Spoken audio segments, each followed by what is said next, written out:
Okay, we are on. Oh my gosh. Man, we had a crazy week, didn't we? It was insane. Uh-oh. Yeah.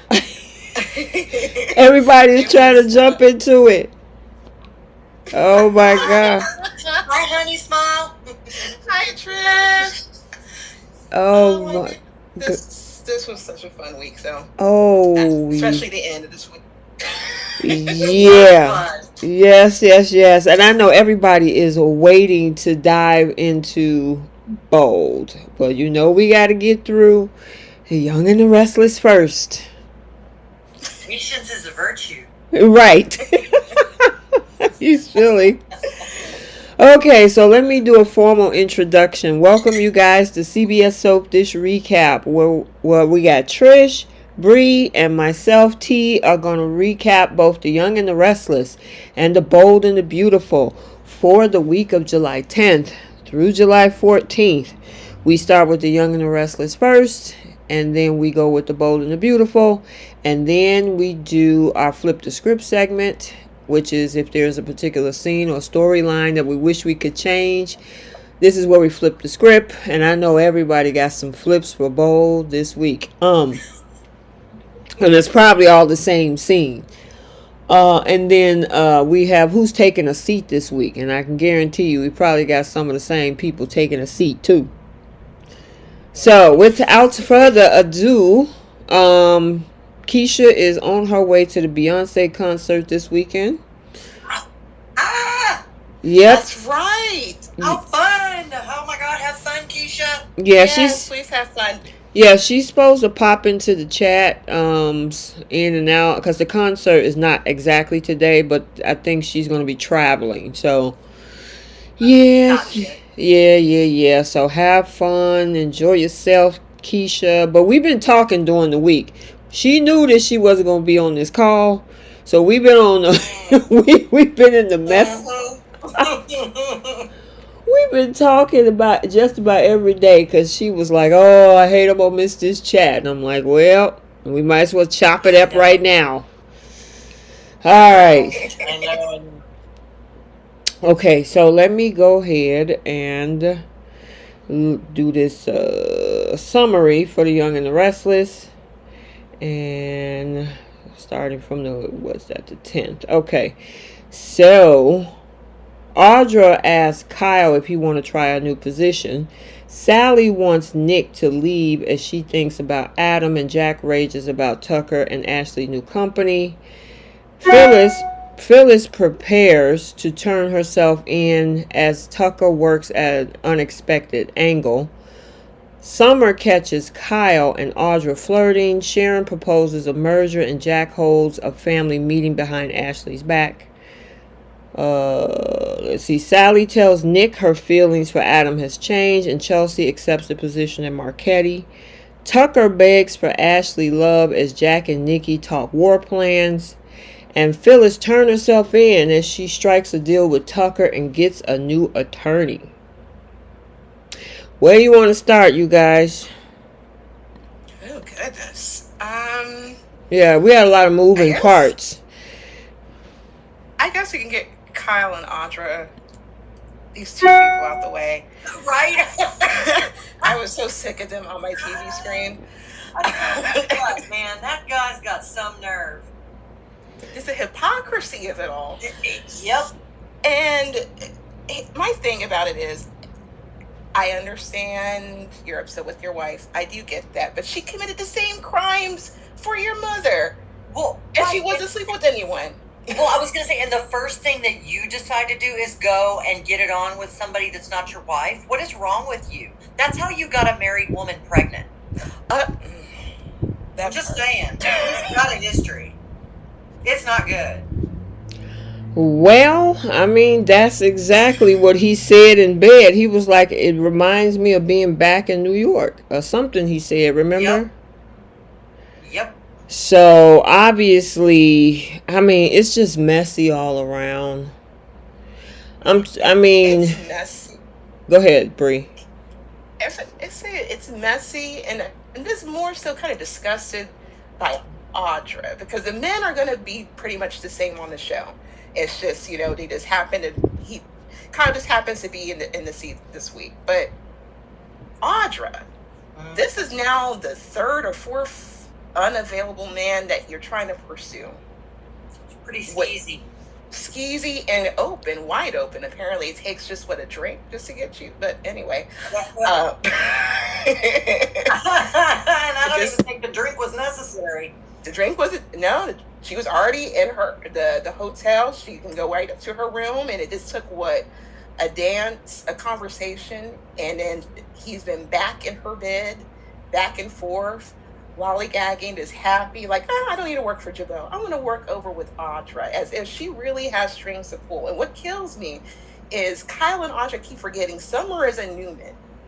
Once that affair gets out, Summer, Phyllis, Victor is going to come after the both of them. I don't know why Audra is so confident. She is the quick one. She's the one to be quick out the door, personally. Sorry, I lost my words right there. I'm with you there, man. She's got a lot of nerve, and she thinks that she's insulated because of Nate, but that's not the case. I don't know what's going to happen, but it'll be fun when it all comes out. Yeah, well, there's going to be some huge shakeups next week in the Newman fold, period. So, I don't even know if maybe he'll probably even get a seat at the table over at Newman Media. Because Victor is sick and tired of all of his kids right now. So, and that'll come out in a spoiler video next for the 17th. But as for Kyle, I mean, he is just running like a bull through a china shop right now, and just this is what you did? Okay, cool, I'm out. And then you go sleep with Audra, twice now? Has it been twice? It's been a few times. It's been a few times. And then, he figured that, hey, since we're separated, you're out of the house, I'm done, I can't stand what you did to my mom. Hey, I'm out and I'm finna do me. Sir, you're not divorced yet. You're just separated. That's they haven't found no paperwork or anything. No. And not even, they didn't even, it was from 0 to 60. Who does that? I mean, I guess people do that. I don't know. I just don't know how you just throw everything out the window. Yeah, he just threw everything out the window. He's like, I don't care, and I'm finna. It's almost like he was missing the single life, and he's just ready to get out there and do him.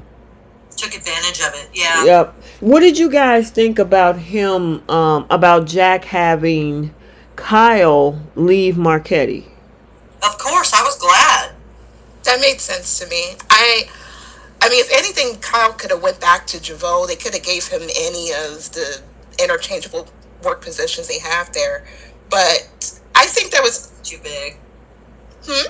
His ego's too big. I'm sorry, Bree. I just bopped in there. his ego is too big, but it's. I often feel like he's, out of all the Abbotts, the one who's trying to at least do something different outside of Jabot. I think he just wants to prove that he's a success. I also think that he has a lot of bitter feelings towards the fact that Billy's in a higher level position than he is. So I can see how you're already on the outs with your wife, and then there's all this weirdness with your family. How that whole meeting without him. So I think it was good for him to go. And will he stay long at Newman? Nope. Nope. He can't stay long anywhere because he has commitment phobia. That's an Abbott thing. Yeah, that's the crazy thing. I mean, he could have took a job. I mean, they would have gave him something, but he wanted that co-CEO spot, which Billy took after Adam left, after he went over to Marchetti. You know what I'm saying? Mm-hmm. So, I guess at this point, he's going to end up floating around town because, like I said, there's a huge shakeup about to happen over at Newman. So, I mean, if he think that he's just going to slide over there, I don't think it's going to be that simple. Now, I do agree with Billy about letting having Diane quit. Oh, I do too. Yeah, she doesn't. You do not give someone, and I know this is a drama, daytime drama, but nobody in their right mind gives someone a chief human resources officer position that does not have like the SHRM certification or some kind of HR degree, having 15 to 20 years of experience in that position. You don't just get handed that job. There's way too many rules. That whole thing just kind of ticked me off because it was so unreal. Can I say something, Trish? Please. Is anyone qualified for the No. You got me there. I mean, honestly, but the whole dynamics of Ashley and Tucker coming after Jabot and this whole thing is the fact that, as their plan was unfolding, was to, take Diane down with her being in that position. If she walks away, then now you're making it personal to Jabot and Jack. And is that something really that Ashley and Tucker really truly want to do? Is this all about Diane, or is this truly also about Jack without Diane in the picture? I think for Ashley, it's also about Jack because he is one of the most hypocritical characters on the entire show, and I think she's just over it, and I'm over it. I'm over him too. He's just a total hypocrite, and I really do want to see him alone and crumpled up in the middle of the floor. Oh my goodness. I think that's the issue though, is why they brought Diane back in the first place, because Jack had been pretty much single for a very long time. Remember? Last, I think, girlfriend he actually had, besides Sally sniffing around him, was the girl that was taking medication for being infertile. I forgot the girl name. I remember the curly-haired girl. I remember her. I forgot Sally went after Jack. Yeah, I mean, they kind of... They never got intimate. Right, they didn't. So he hadn't been in a relationship probably for a good, 4 years? What is this, 2023? Somewhere like around 19 or 20, I think it was, when he was with that girl. I forgot her name. I forgot that girl name. But... he's been, before Diane came on the scene and they became in a relationship this year, he's been by himself. Well, he went through a lot of the women in Genoa City for years. I mean, there's only so much he could do. Right. Thankfully, I will, and I hate to say this, I really do. I actually don't mind the connection with Jack and Diane. I don't either. I don't know. I mean, yes, there's definitely a connection. It just really chaps my hide that she just gets to float back into town. She's never paid for anything she did. I mean, yeah, some people were rude to her and, she was an outcast, but she has absolutely never paid for what she did. And they're acting like, that Phyllis is the first one to do this. Phyllis is just taking a page out of Diane's playbook. Was it right? Absolutely not. But you know what? I'm not going to crucify Phyllis if Diane didn't get anything. I agree with that.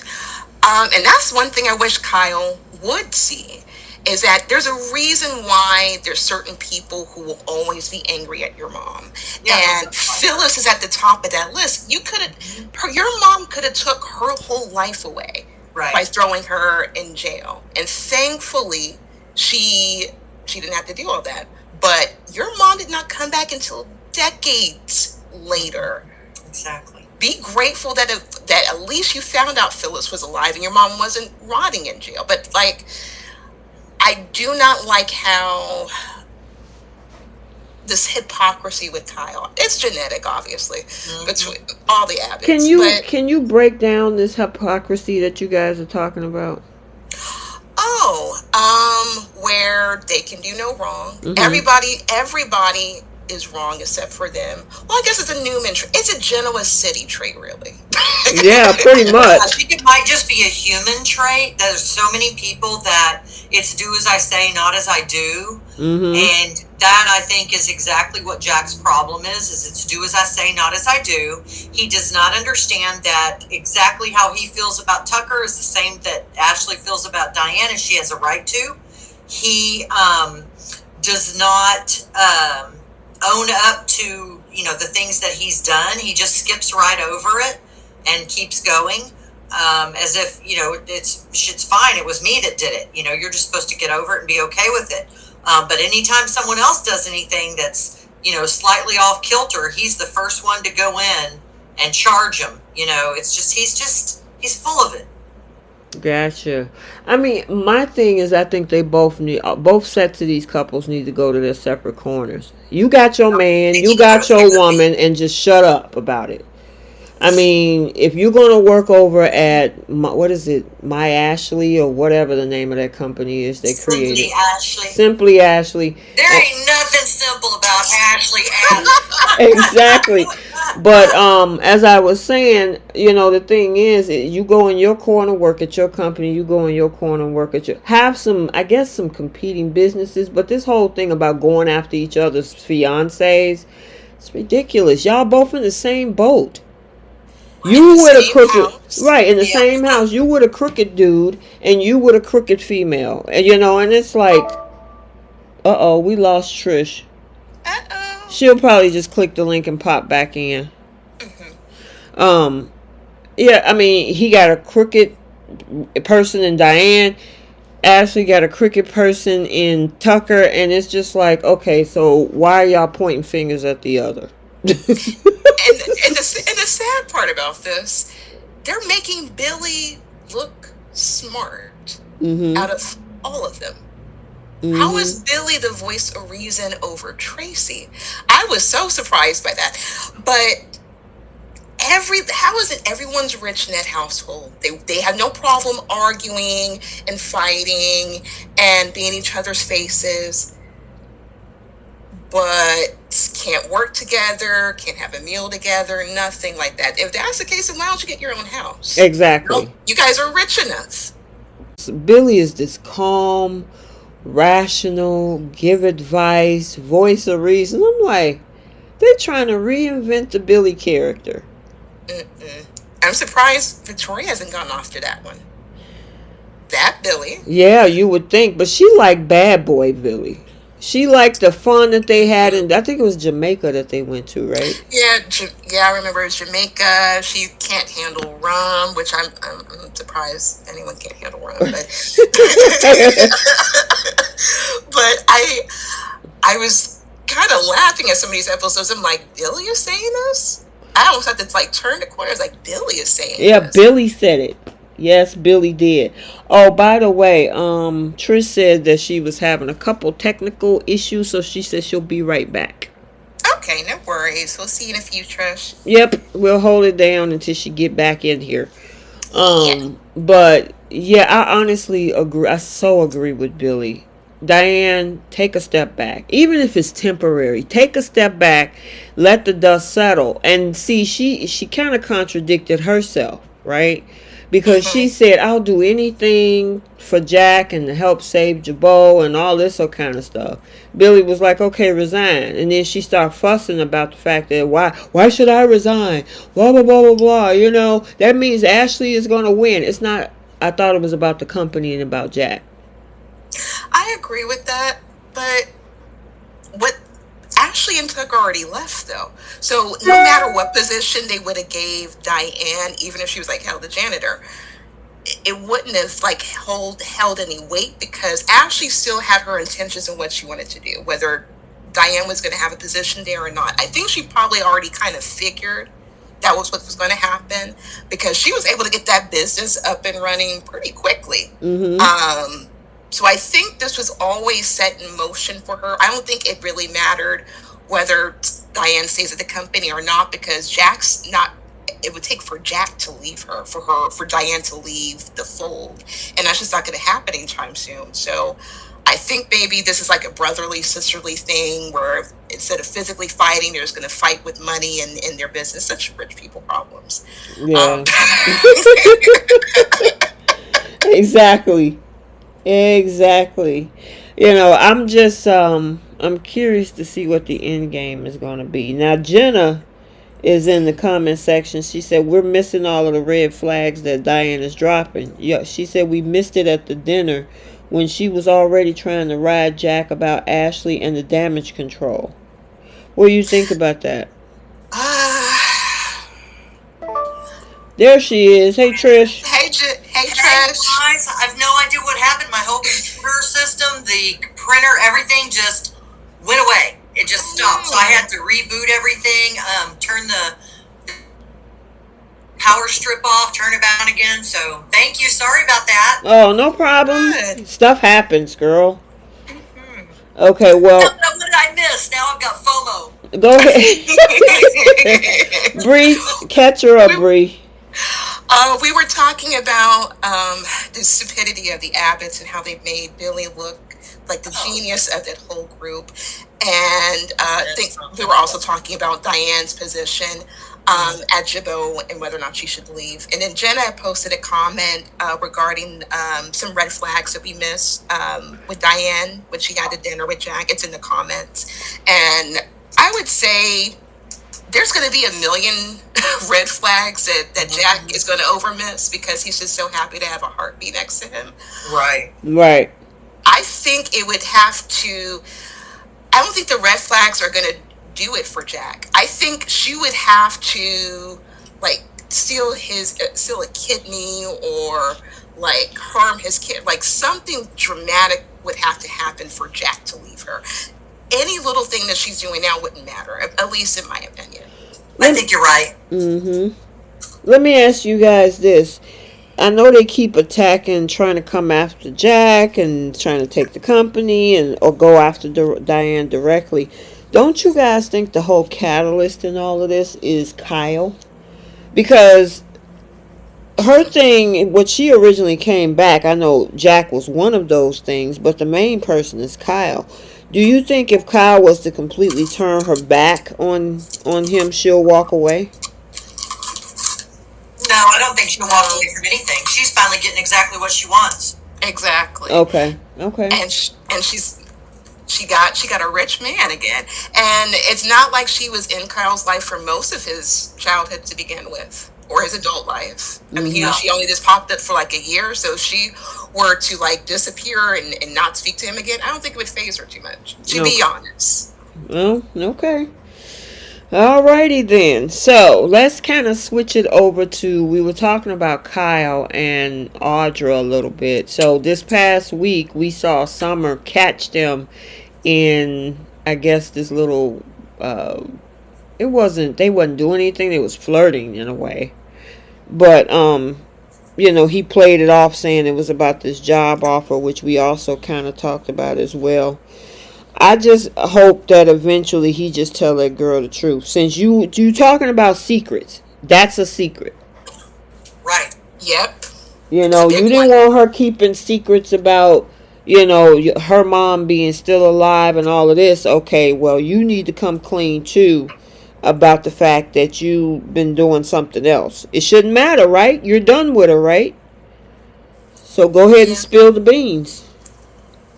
Well, this is my thought, because I was talking to someone about this. Maybe he's trying to keep quiet because he doesn't want to have a nasty divorce. And I feel Summer would take it there. I think if she were to find out about him and Audra versus him telling her, I think this is where we're going to get a lot more Phyllis out of her, where she's going to have to try to prove a point. And I think it's going to be a nasty divorce. That's what I'm thinking. Really? Okay. Yeah, I want it to be, and in fact, you know what? Because of the affair, and I want him to do something really stupid, and I want her to wind up with Harrison. Oh. Really? I do. Yeah, I'm really annoyed with Kyle. Oh yeah, you definitely. Your wife lies to you, and your first inclination was to go hop in bed with her brother's ex, who you already knew was a terrible person. What's wrong with you? Oh, I had a thought. Didn't he cheat on his first wife with Summer? You talking about Lola? Yeah, didn't he cheat on Lola with Summer? I think so. So how you got him's how you lose him. Boom. Well, he she had him before that, and then Lola came into town, and he was like, oh, Lola, blah, blah, blah, Lola can do no wrong, blah, blah, blah. And then all of a sudden, oh, well, Summer, and now it's Audra. And just so happens Audra's not with anybody, so. Yeah, that's true. What do you think about Kyle trying to get Mariah to quit? I completely forgot she worked at Marquette's. So you mean to tell me she had the gall to talk about the CEO of the company that she works for? And not only that, can we just remind that hypocrite when she first started in Genoa City what she was actually doing there? Right. She has absolutely no right to speak ill of anyone. Like, no one, after what she did to her own birth mother coming back into town, and she got paid for it.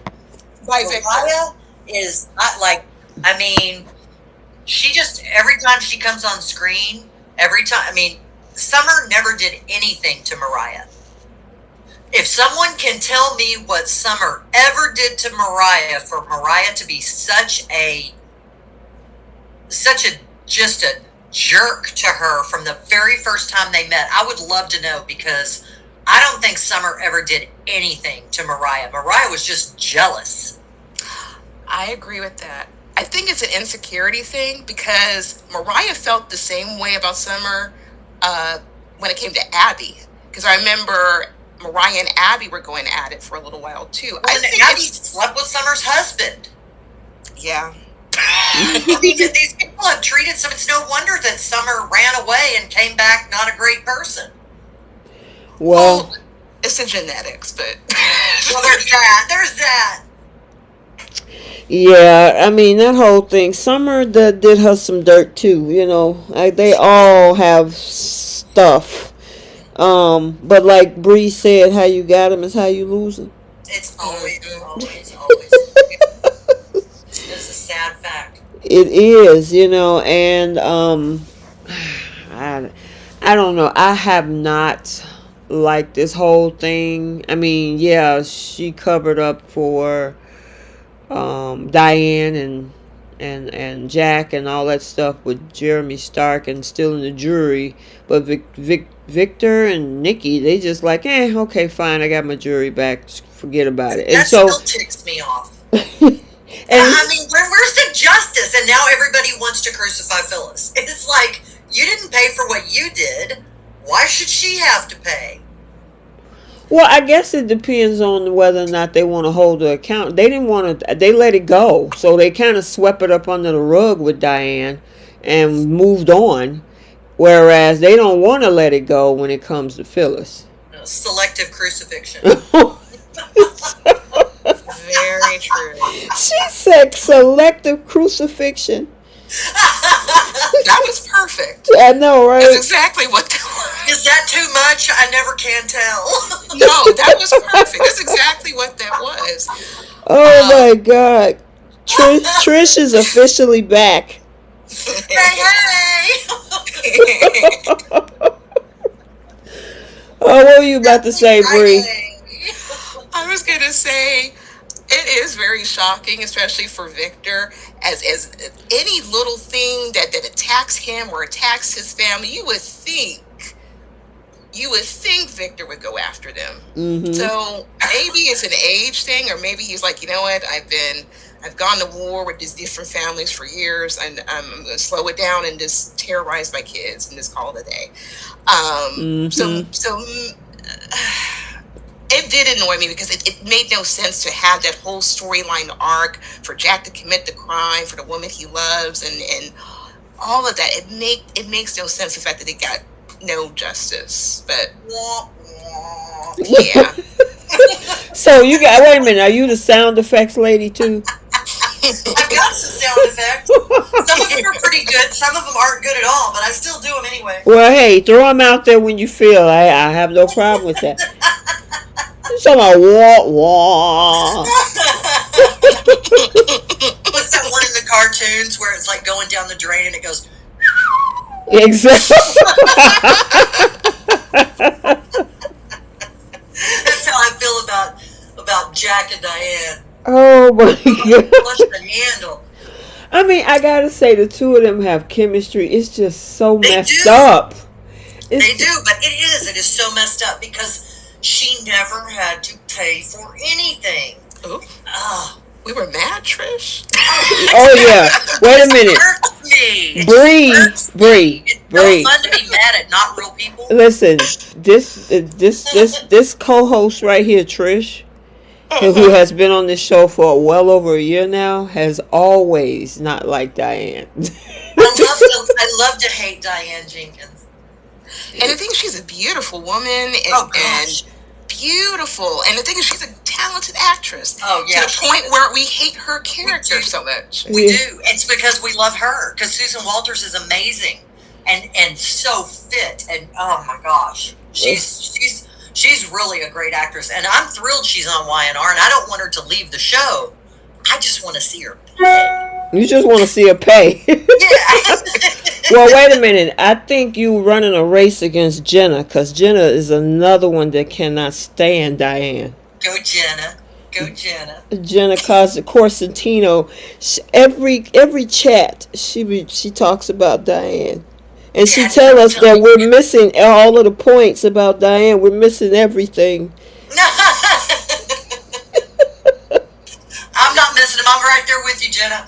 I don't think anybody's missing them. I just think a lot of people just love her because she's screwed over Phyllis so good. Yeah. That is so Not that Phyllis didn't crazy. screw herself over too, by the way. I know. I mean, Well, I love Phyllis. Phyllis has done a lot over the past 4 months. I mean, when we had that anniversary, the 50th anniversary gala back in March. This has been going on since March. It's now the middle of July. It's a lot. It's a lot. I mean, so and then her kids and all. I mean, some are signed up for this stuff, but I'm like, why would you even get your kids in the middle of this stuff? It's just a hot mess. Some are messed up. Yeah, and then it was so funny when Heather came to the door. And she like, where's Michael? Oh, Michael's in Singapore trying to help Gloria. What? That's the first time we hear Gloria's name, and she's in Singapore. Right. I'm wondering if Christian LeBlanc couldn't maybe do this particular part or something. And so, of course they wanted to bring Heather back on. But it was just so random because he had been on screen. He was just talking to Phyllis, a day or two ago in the park? Uh-huh. And then next thing you know, he's in Singapore. Right. You know what I think? What? I think he's going to try to track down that witness. So if he's too close to the case, he would have to put another lawyer on. So I understand why. Well, and plus Heather is Daniel's ex-wife or whatever she is to him. So that also makes sense to me too. And plus, she would kind of just be like a neutral party, whereas Michael constantly gets himself entangled with every case. So I think he's actually trying to look for that witness. Yeah, well, but I think they had somebody on that because at first Heather was like, before, he revealed himself today, Heather was like, we had him, but we lost him. And then all of a sudden he popped up through a phone call today. And now, Carson is in town thanks to Tucker. Okay, let's switch gears with that too. This whole thing with Tucker really wanting to be in a relationship with Ashley, and Ashley is like, I really want to put him over on B&B for Taylor, because especially since Ashley's not. What is this woman's problem? This man is all over into you. You haven't never been with a man who cares for you like that without having to pine or like want another female. This man wants to work with you. He wants to get down and dirty to get the company up and running for you. This man has done so much. And you want to give him scraps.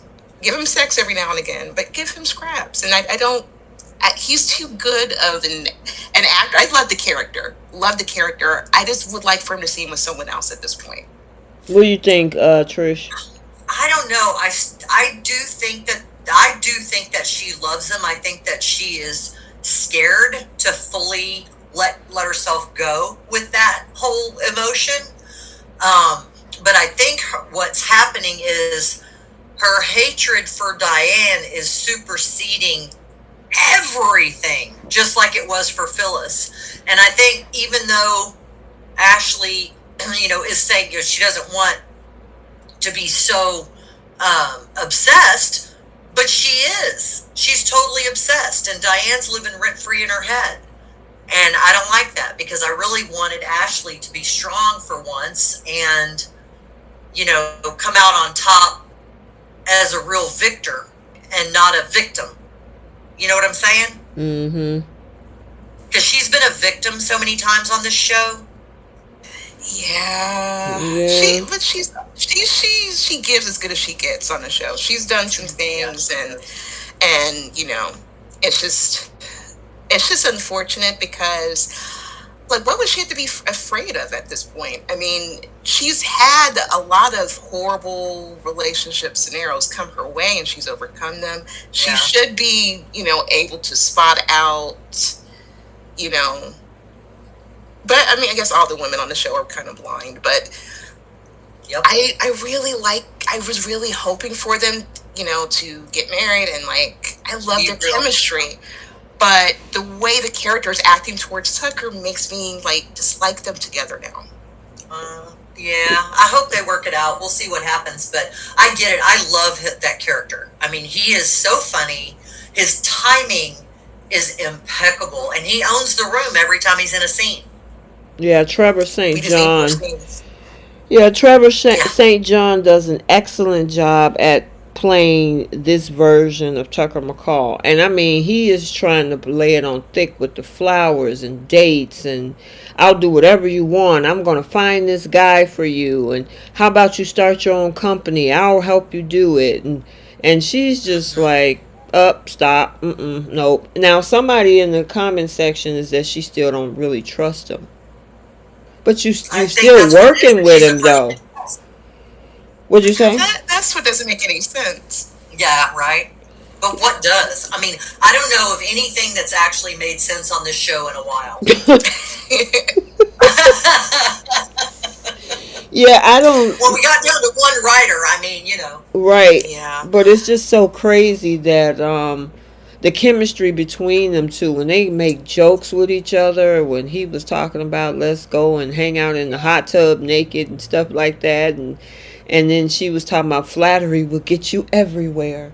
I just thought that little scene was so cute between the two of them. It was. I'm right there. I love them together. I really do. But I get what you're saying, Bree, because there's something going on inside that head of hers, and we don't yet know what it is. Another woman. Yeah, she's exactly right. Yeah. I mean, honestly, I think at one point Tucker wanted her to give up this thing with Diane because he's just sick of it. He just want to focus on her. And she's consumed, like one of you guys said, Diane is living rent-free in her head. So. Big time. All right, we're finna shift gears completely. So what about Sally and her change of feelings with Adam? She was getting on my nerves this week. Me too. The fact that, because if we go back to that scene where she was in a coffee house kind of overhearing that conversation with Sharon and Adam, or whatever that conversation was, the fact that you had the gall to still trash this man, the same man who offered you a job, any position, you can name the position however you want, but this is the same man that you want to rag on. You could have had any and everything in the world, but this is the same man who also wanted to give you a chance too. She annoyed me this week, and then she had to go and say to Nick, "Oh, I love the note from Adam. It was so sweet. It was so heartfelt. And make up your mind, woman." I don't know if she can. I think she's still in trauma after what happened, and I think the emotions are probably so raw. She's all over the place. I mean, I've never been pregnant, so I have no clue. I can only imagine, based on what I know from loved ones who've gone through it, is that you don't think straight for a very long time, and the emotions are like a kaleidoscope, and it's just a very bizarre place to be. I'm looking forward to her, coming out of this pit, and I'm hopeful that her change of heart actually helps get her out of this pit, because I really love seeing the fun, feisty, hot Sally. Yeah, well, I hope Adam walk away and don't give her time today. This girl been playing two in the middle for a while now.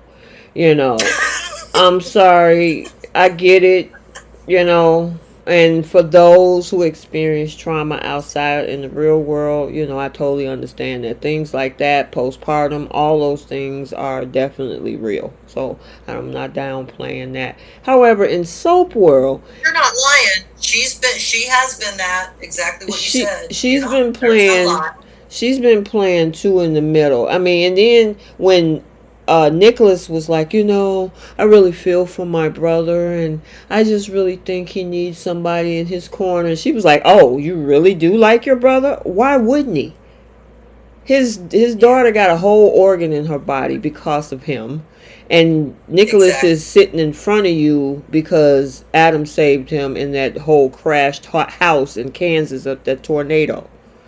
So he need to give him some kind of accolades. Yeah, it was like it looked like she enjoyed Nicholas having a problem with it, with her, with Adam. And when now he's talking like, oh, my brother, yeah, he's going through it too. I'm glad you changed your mind, possibly about how you feel. Then she was like, wow, you really do like your brother. Okay. It's his brother. So. Yeah. But I could understand why she would kind of ask that question too, because does Adam really get along with any of his siblings for a long period of time? I don't think we've ever really seen that. So that would be surprising. Like, oh, okay, so you're getting along with your brother today. Okay. Interesting. What is happening Tuesday? Exactly. I don't think Adam's ever gotten along with anybody continuously. I disagree. Who has he gotten along with? I don't think they like him. Because that man stood up there and helped Victoria with that wedding. He wanted back in the fold, helping her to keep billion gains out of there. The same thing he was trying to, mend and help his brother. And, I mean, he even had nice moments with Abby. They don't like him. Good. Yeah, that's true. They don't. But I think oftentimes he's done so many really rotten things, that I just think it's just really hard for anybody to get past all of it. And should they? Yeah, probably, because he has done some really amazing things along the way. But that's just been sprinkled about. It's no. I think the problem is that you don't know who you're going to get. Like Bree said, okay, it's Tuesday, so this is what we get. But we don't know what we're going to get in an hour. We don't know which Adam are we going to get in a week. And I think that's probably where they're coming from. And I say this, he's one of my favorite characters. Me too. I love me some Adam. Yeah, don't mess with, in my book, don't mess with Thomas and Adam. That's it. Don't bother them. Please. Yeah, I do. I love both of them too. But they have their faults. I mean, we got to call that out. They got their faults, but so did their parents. I mean, I cannot tell you how many things Victor has done, but Victoria, Nick, Abby, they will all kiss his feet. But if Adam does something wrong, another family member, he gets the pitchforks. We hate you. Stay away from us, Adam. Don't work with us. If we need a kidney, we're going to need you. It's a lot. And I honestly feel that either they feel like they're better than Adam, especially the way Adam grew up. I mean, he actually had to grow up on a farm, actually had to go to school, actually had to earn his stripes, whereas they were always handed something. Yeah. So I think there will always be a disconnect, and maybe they won't ever get along on some level, but that's your family. Yeah. Your family. Yeah. And Victoria's the worst at this. I mean, Victoria as a whole, she's a piece of work. She is. And then they got the nerve to get mad when Victor gives him a company. Y'all were handed a company too. I mean, exactly. Oh, the company they just handed him a company. How did you get it? How did you get it?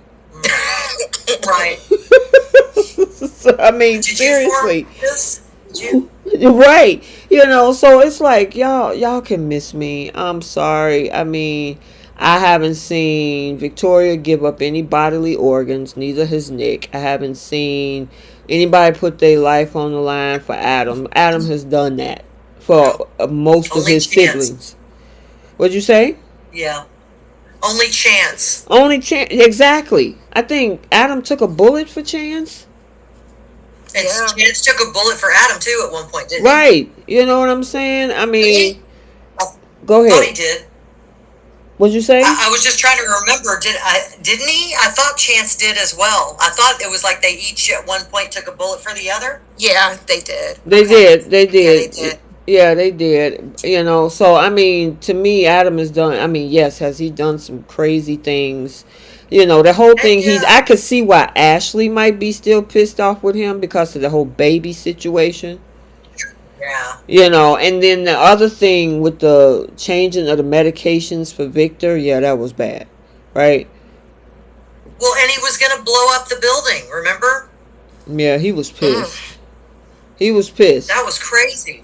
Yeah, you know, but also on the flip side, he didn't save some lives in that family.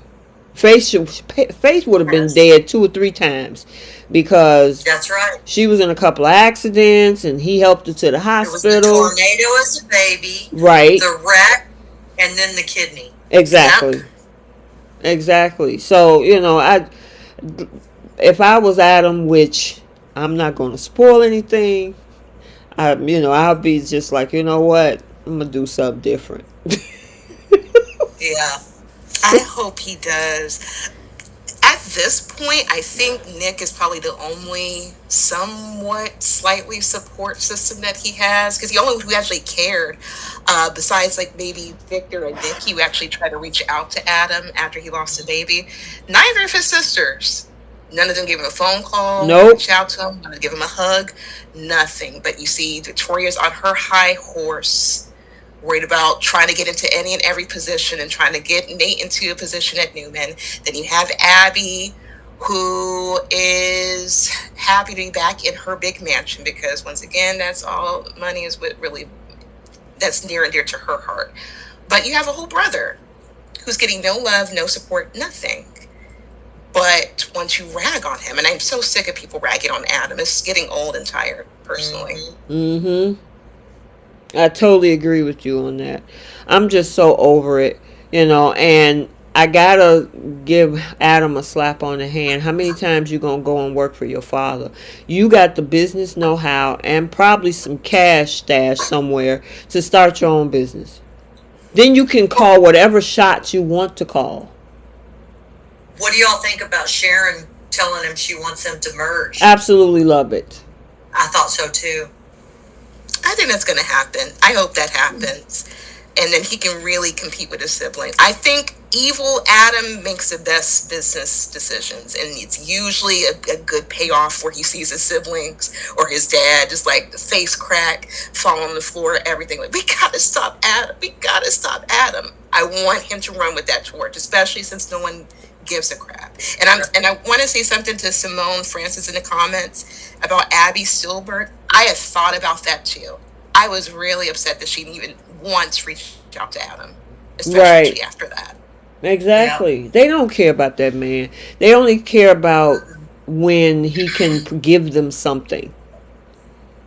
And it's unfortunate that this man got to be the black sheep. Yes, he's done some horrible things, but he's also done some great things, which I haven't seen Victoria, Abby, or Nicholas do. Nope. I mean, at the magnitude of what Adam has done. You know what I'm saying? Nope. So, yeah. I wish he would just do his own thing. Go ahead and merge something. Walk away. If it was my idea, walk away from this whole McCall thing, because your dad is, as long as he's attached to it, he's going to be calling the shots and telling you, don't do this, you should do that, you can't do that, why do you want to do that, if you go after that, I'm warning you. I mean, who want to be under that all the time? So yeah, if I wish he would do his own thing. I agree. All right. What else we got? okay, Lily moved into the penthouse. Devon moved out. That was a little, what do you think about her and Daniel right now? I like Lily and Daniel. Mm-hmm.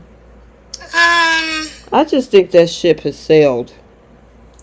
They just don't interest me together. Mm-hmm. I think that they're cute in the scenes that they do every now and again. If I care to watch Lily, and I hate to say that, because I don't think there's an issue with Lily. I just don't care I don't care for the character. Mm-hmm. So, except for when she was maybe with Kane, because most of her storylines were with Kane, but I don't really care. You liked Kane? Oh, I couldn't stand Kane.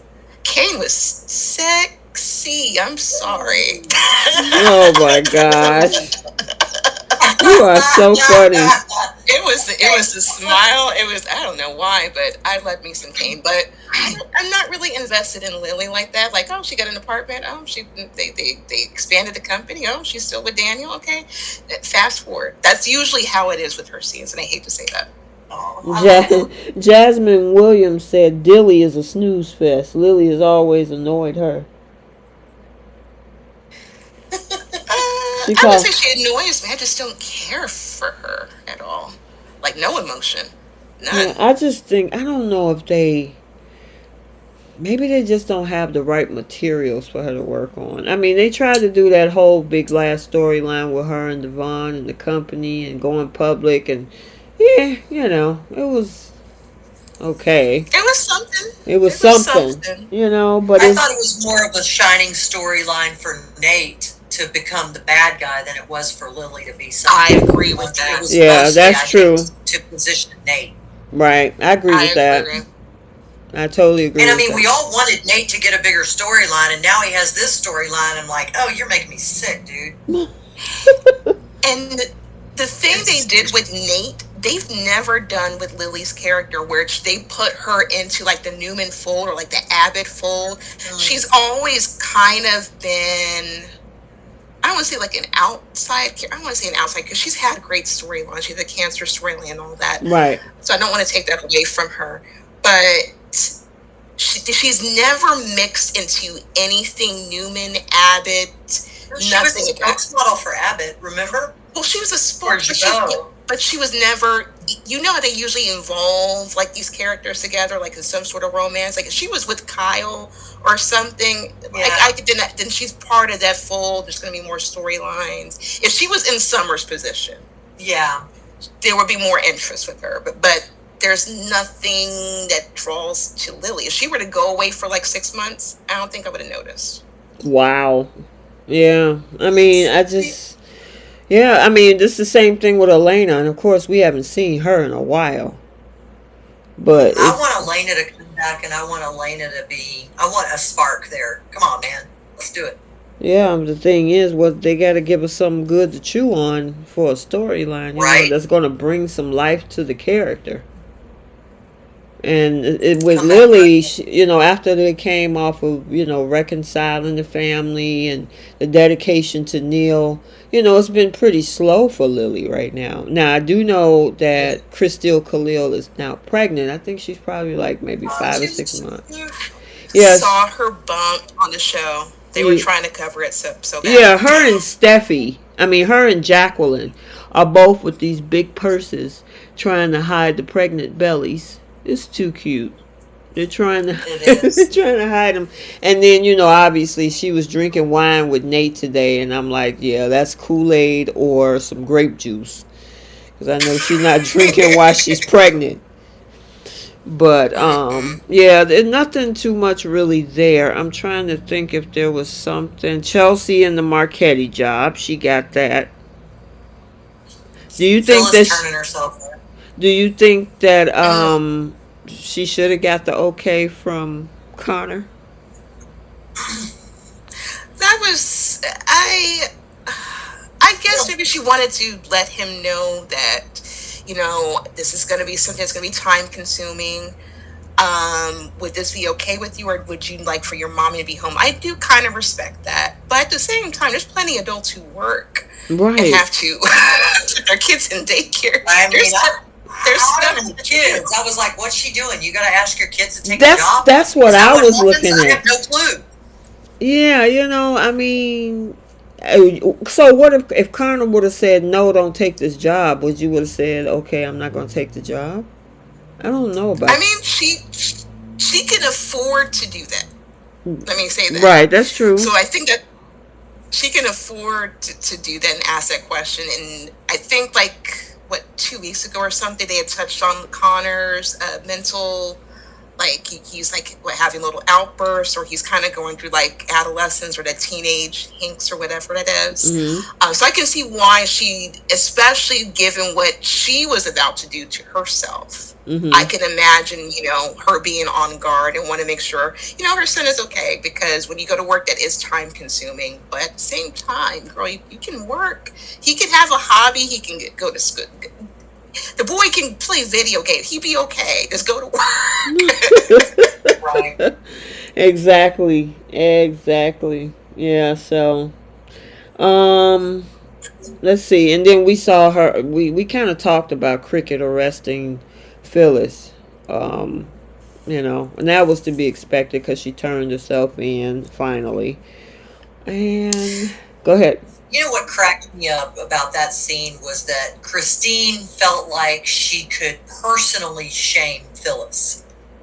Like, look what you did to your kids. And Summer's standing there like, woman, I don't know you. You didn't help raise me. You don't even know me or Daniel. You just know who we are, and you were married to his dad. What? Don't be standing there talking for us. I just had to laugh. Yeah, that was a good scene. What'd you say, Bree? So that was a good scene. I was so proud of her. I'm not a fan of Cricket. I cannot stand Christine at all. I just don't. But I can understand why she would want to take up for the kids. I do get that. But at this point, you've been through this several times with Phyllis before. At this point, we know the speech.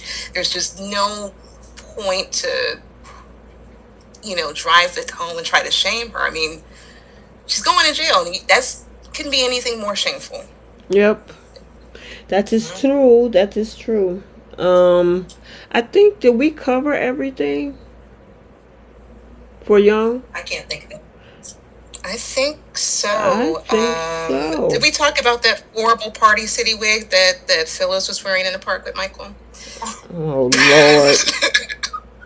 That was a Party City wig. And what kills me is the fact that we all know it's Phyllis, so no one can recognize that square jawline or that facial structure with that wig and not see that it's Phyllis. That's all I have to say about that. Yeah, the other thing that is a very specific jawline. My thing is, why you keep meeting up in the park? A public park. There's cameras, police officers walking around. You don't want to get caught. You don't meet up in a public park. They meet up in the public park for the same reason they never lock their doors. Well, that's Bold and the Beautiful. That's not Young and the Restless. Oh my God! Oof, jeez, yeah. We gonna hit that Bold pretty hard in a second. But I think we covered everything else for this week. If I don't miss anything, yeah, that's about it. Little couple of spoiler alerts for next week. Is Chance and Sharon getting busy? The big shakeup, huh? I said, man. What? I don't see any chemistry at all. Oh, well, listen, Trish. I didn't see a bit of chemistry. I just don't know what it is. I just don't see it. Trish. I'll try. I'm gonna wait, Trish. Hold on. Okay. I posted the actual scene on Instagram as a spoiler, the whole scene. So if you do follow me on Instagram, some of you might have seen. Oh, you do? Okay. I posted. Everybody should be following you on Instagram, and everybody should be hitting like and following you here. Yep, absolutely. Subscribe. It's almost 100 of you guys up in here. So I appreciate all of the new subscribers, because with this whole Bold and the Beautiful thing, I mean, the attraction is picking up across platforms on the show with the content creators. It's been a busy week, but we'll talk about that in a minute. But yeah, I gotta say, Chance was pretty hot. We got a little bit of action. Okay. Did you see it, Bree? I did. You didn't like it? That was the okay. Here's the thing. Here's the thing, though. I've been so spoiled on the Bold and Beautiful this whole week. It's hard to compare anything else to what we saw with Hope and Thomas. But I mean, it gave me a whole other look to Chance. I'm like, okay, he kind of got a little, you know. When he picked, listen, Bree, when he picked Sharon up in the storeroom, you know, and then he went down on her, you know what I'm saying? Oh, okay. I'm gonna have to just.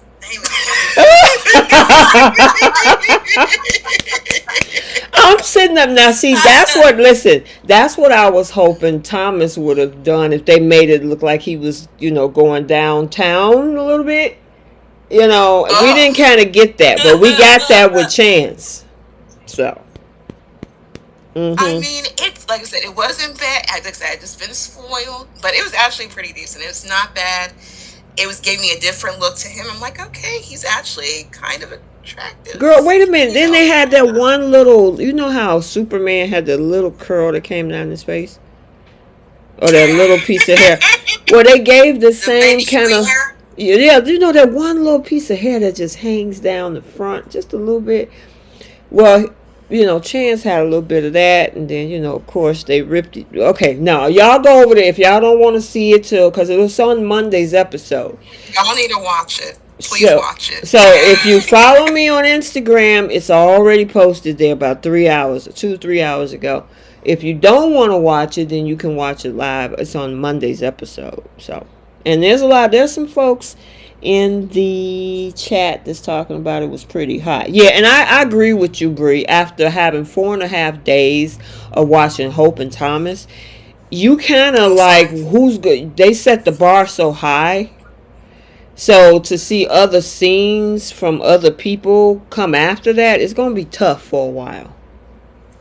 Yeah, but oh my goodness, this week, boy, were we blessed. Okay, so you know what? Let's switch. We're calling it, Bree. Wait, you need some. Y'all need to go get you some water or something and a towel. Yeah. Oh goodness, I have my wine. I'm good. Okay. All right, so let's go ahead and switch over to Bold. And before I get into Bold, I kind of want to do some housekeeping. It is almost 100 of you guys in the chat. Thank you so much for my OGs, Trish, Keisha, Bree, J Money, and all of my supporters. I really appreciate all of you. It's been a long time coming. This channel has been going a little over a year now, as of I think April of last year, so it's been a little over a year. The podcast itself has been going on for 4 years. We've been doing this on the podcast side for 4 years, so I appreciate my loyal listeners on the podcast side, on the YouTube side, those who help with the show, you guys that come here every week and give your time. I appreciate it. So I just want to put that out there. We have a blog. We appreciate you. Oh, thank you. Yes. Yeah, it's a lot. It's work, believe me, but it's fun work. It is. There is a blog, and a lot of the spoilers I put on before I actually do the video. So if you want to, you know, go over and follow me in the blog, I did put that in the community section of the YouTube, so it's there, and I can post it again if you want. But also on IG, TikTok, Twitter, and YouTube. So this is all on all the platforms. One other small thing that I want to say, because I'm getting comments here and there, and I want to thank some of the subscribers for, you know, kind of jumping in and supporting. I enjoy having commentary, not only as a recap, but I also have my opinion. Now, whether you feel that I lean more toward a specific character or not, it's part of who I am, and I enjoy the show. Have been enjoying for decades now. So there's a couple folks that's been jumping in the comment section saying that I should not post my opinion. I am going to give my opinion. So I want to say that. If I see something, I'm going to say something. But I'm also going to recap it. So I want to put that out there, and I want to be as tactful as possible. But at the same time, I just want to let you guys know I am going to give my opinion if it's something. And sometimes everybody is not going to like it, and that's okay. So we got different groups of fans out here. I always like your opinions. So whether we agree on them or not, I always like hearing your opinions. Yes. Everyone is always entitled to them. Everyone's going to share regardless. And plus, we're all just, we love the show. We have different opinions about the show. And we're just, just having a conversation. Exactly. Sometimes my recaps, if I talk about any of the characters, whether it's Phyllis, Diane, Brooke, whatever, sometimes, folks don't like what I have to say, but that's okay. I enjoy what I do. Exactly, and as long as everybody agrees Trisha's right all the time, we're good.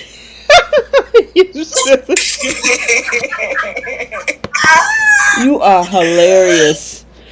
Okay. Oh, here you go with the maniacal laugh. I am listening to you guys, and I am looking at this video with the sound off. Holy cow. Okay, I take it back. You so They funny. have chemistry. Who? You talking about? Are you watching? Sharon, I'm totally distracted over here watching this video with the sound off. See what I tell you? I told you. Picked her up. Oh my god! Y'all gotta go watch this video. Okay. It's entertaining. It really is. Go check this out. Yep, go check it out. It's hot. All right. Lenora, welcome. Thank you for coming. She says she's new here. Shirley Stranch, this is her first time. Welcome. I hope you're enjoying yourself. Yay. Somebody said it came over from the podcast side, and I saw it in the chat. Okay, it'll probably pop up again, Don't worry about it. But I appreciate you. Hopefully I'll see your name and you'll come in and I'll shout you out. But there it is. Calvin P.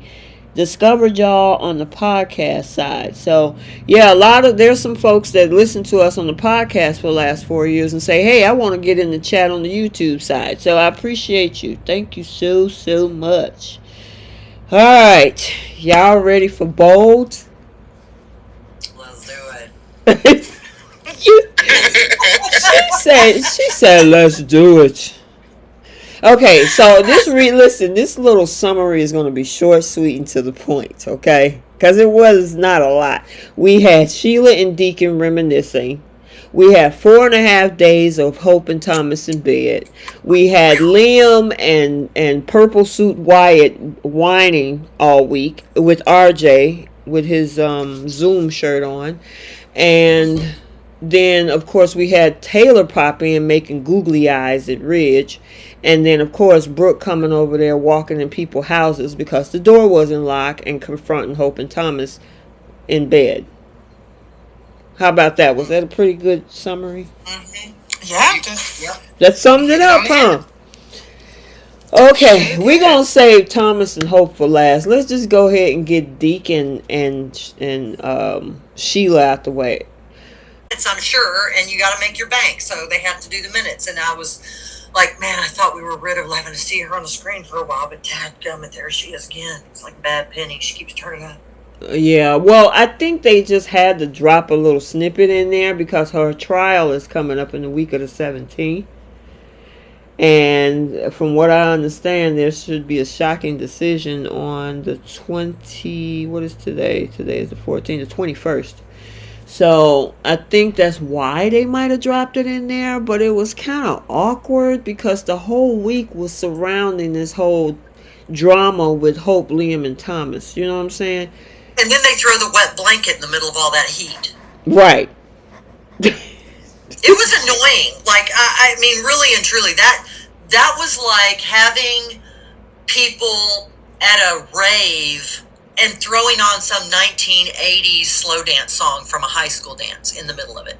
Yeah, I was like, bad. And they making googly eyes. I'm like, look, just go get us wherever they do conjugal visits or something, because obviously she looks super thirsty, and then of course Deacon is looking like, let's go. So yeah, she took her ponytail down. I know. That was something else. I'm like, girl, man, I know they have shampoo in there. I'm like, highlights and everything. I was like, okay, good lighting. Skin looks pretty intact. And I'm like, okay. Yeah, she didn't have dry skin, did she? No. No. Mm-mm. And they were 2 seconds off of a conjugal visit, and it's like, okay, you know what? Just let's go ahead, have some prison nookie, and keep it moving. Can we get back to Hope and Thomas? Remember that guard? No touching. No touching. I just laughed. Yeah, no touching. But they were on there for like what, Monday and a half of Tuesday? Yeah. Yeah. And then I guess unless y'all got something else with them, we can move on. No? I'm good with them. Okay. Then we got this whole Liam, Wyatt, and R.J. scenario, and I don't think Hope asked anybody to beg Liam for her. Right. At all. And can I say something? Liam has been at work for a little over a week, and I think that deserves a congratulations. I just want to clap. Got him to go to work after weeks and months of us complaining of why he was like always going back to Hope's job. Now he doesn't have a reason, and he was at work working. Yeah. Yeah. Finally, he went to work. That child support soon. He better go to work. Oh. Listen, I mean, if he wasn't at home, he was at Forrester. Yep. That man stayed or at Steffi's house asking about Thomas. For the last, 3 months, he's been at Forrester or running behind Steffi asking about, or what about your brother? Or what about your brother? And it's like, oh, jeez. Liam. You know, dude, if I was a character in the show, what I would say to him as a character in the show would be, man, dude, you basically set yourself up for a self-fulfilling prophecy. All you did was talk about Thomas. Thomas. It's no wonder she couldn't get Thomas out of her head, because you wouldn't stop talking about Thomas. Right. Exactly. If I had a way to count how many times Liam said Thomas's name in the last 6 months, y'all, it's got to be in the triple digits. I think... Oh, go ahead, Bree. I was going to say that I'm pretty sure Hope made up for it within these last 4 days. Yes. I'm pretty sure she said his name about 6 months worth during those 4 days session. Definitely has. And I got to tell you, I'll wait till we get to them. Yeah, we're going to have plenty to talk about these two. But, yeah, I mean, he spoke him into existence. Yes. I mean, seriously, as much as you running around worried about him, well, sometimes be careful what you talk about, because you actually bring it into fruition. Yep. But Liam is done, and I don't see why RJ and Wyatt is consistently pushing this man. Mm-hmm. It's annoying. Mm-hmm. Especially Wyatt. And the thing is, of all people, he should know how his brother operates. Right. And when he's focused and fixated on another one, because I don't think he told him that he was interested in Steffi, did he? Did he tell Wyatt that? No. Okay. Well, I'm assuming that's going to come up pretty soon. But he knows his brother, and whenever he was all about Hope, because he was part of like the whole storyline of Liam and Hope, like saga, and like them trying to always be together, always pushing to be together. Mm-hmm. And then for it to, end over a kiss. As far as Wyatt thinks he's ending his marriage over a kiss. Yeah. Ain't no telling, he has no idea what was going on for Hope. Mm-hmm. Or the fact that there was like several other kisses with Steffi. So I think he's just trying to be a good brother, and I understand him in his purple suit. But RJ was the most annoying. The most annoying. You pop up out of nowhere. You had no idea what was going on. Mm-mm. None. But you don't want to be in no drama, but here you are in another person's marriage. RJ's like the toasters. Oh, there's RJ again. I mean, you gotta go back to him. And the thing is, I mean, I don't know. At this point, with everything that has happened, they don't. Again, RJ and Wyatt don't know about the 2 kisses that Liam and all they know about is what Hope did, and why is he not forgiving her? Exactly, and they also don't know that he went to Steffy directly. Like they ran into each other in the park, but the second time he went to her house, right? And he told Hope, and he told her this with such a knife twist when he said, "I wasn't thinking about Steffy, but I sure am now." He was thinking about Steffy. He's been thinking about Steffy since he kissed her in the park when he told her that he saw Hope kissing Thomas. Mm-hmm. So don't say you weren't thinking about Steffy. You were absolutely thinking about Steffy. And here we go again. You're lying to yourself. You're always lying to yourself. You being Liam. He does. It's just what he does. He lies to himself, and he's a runner.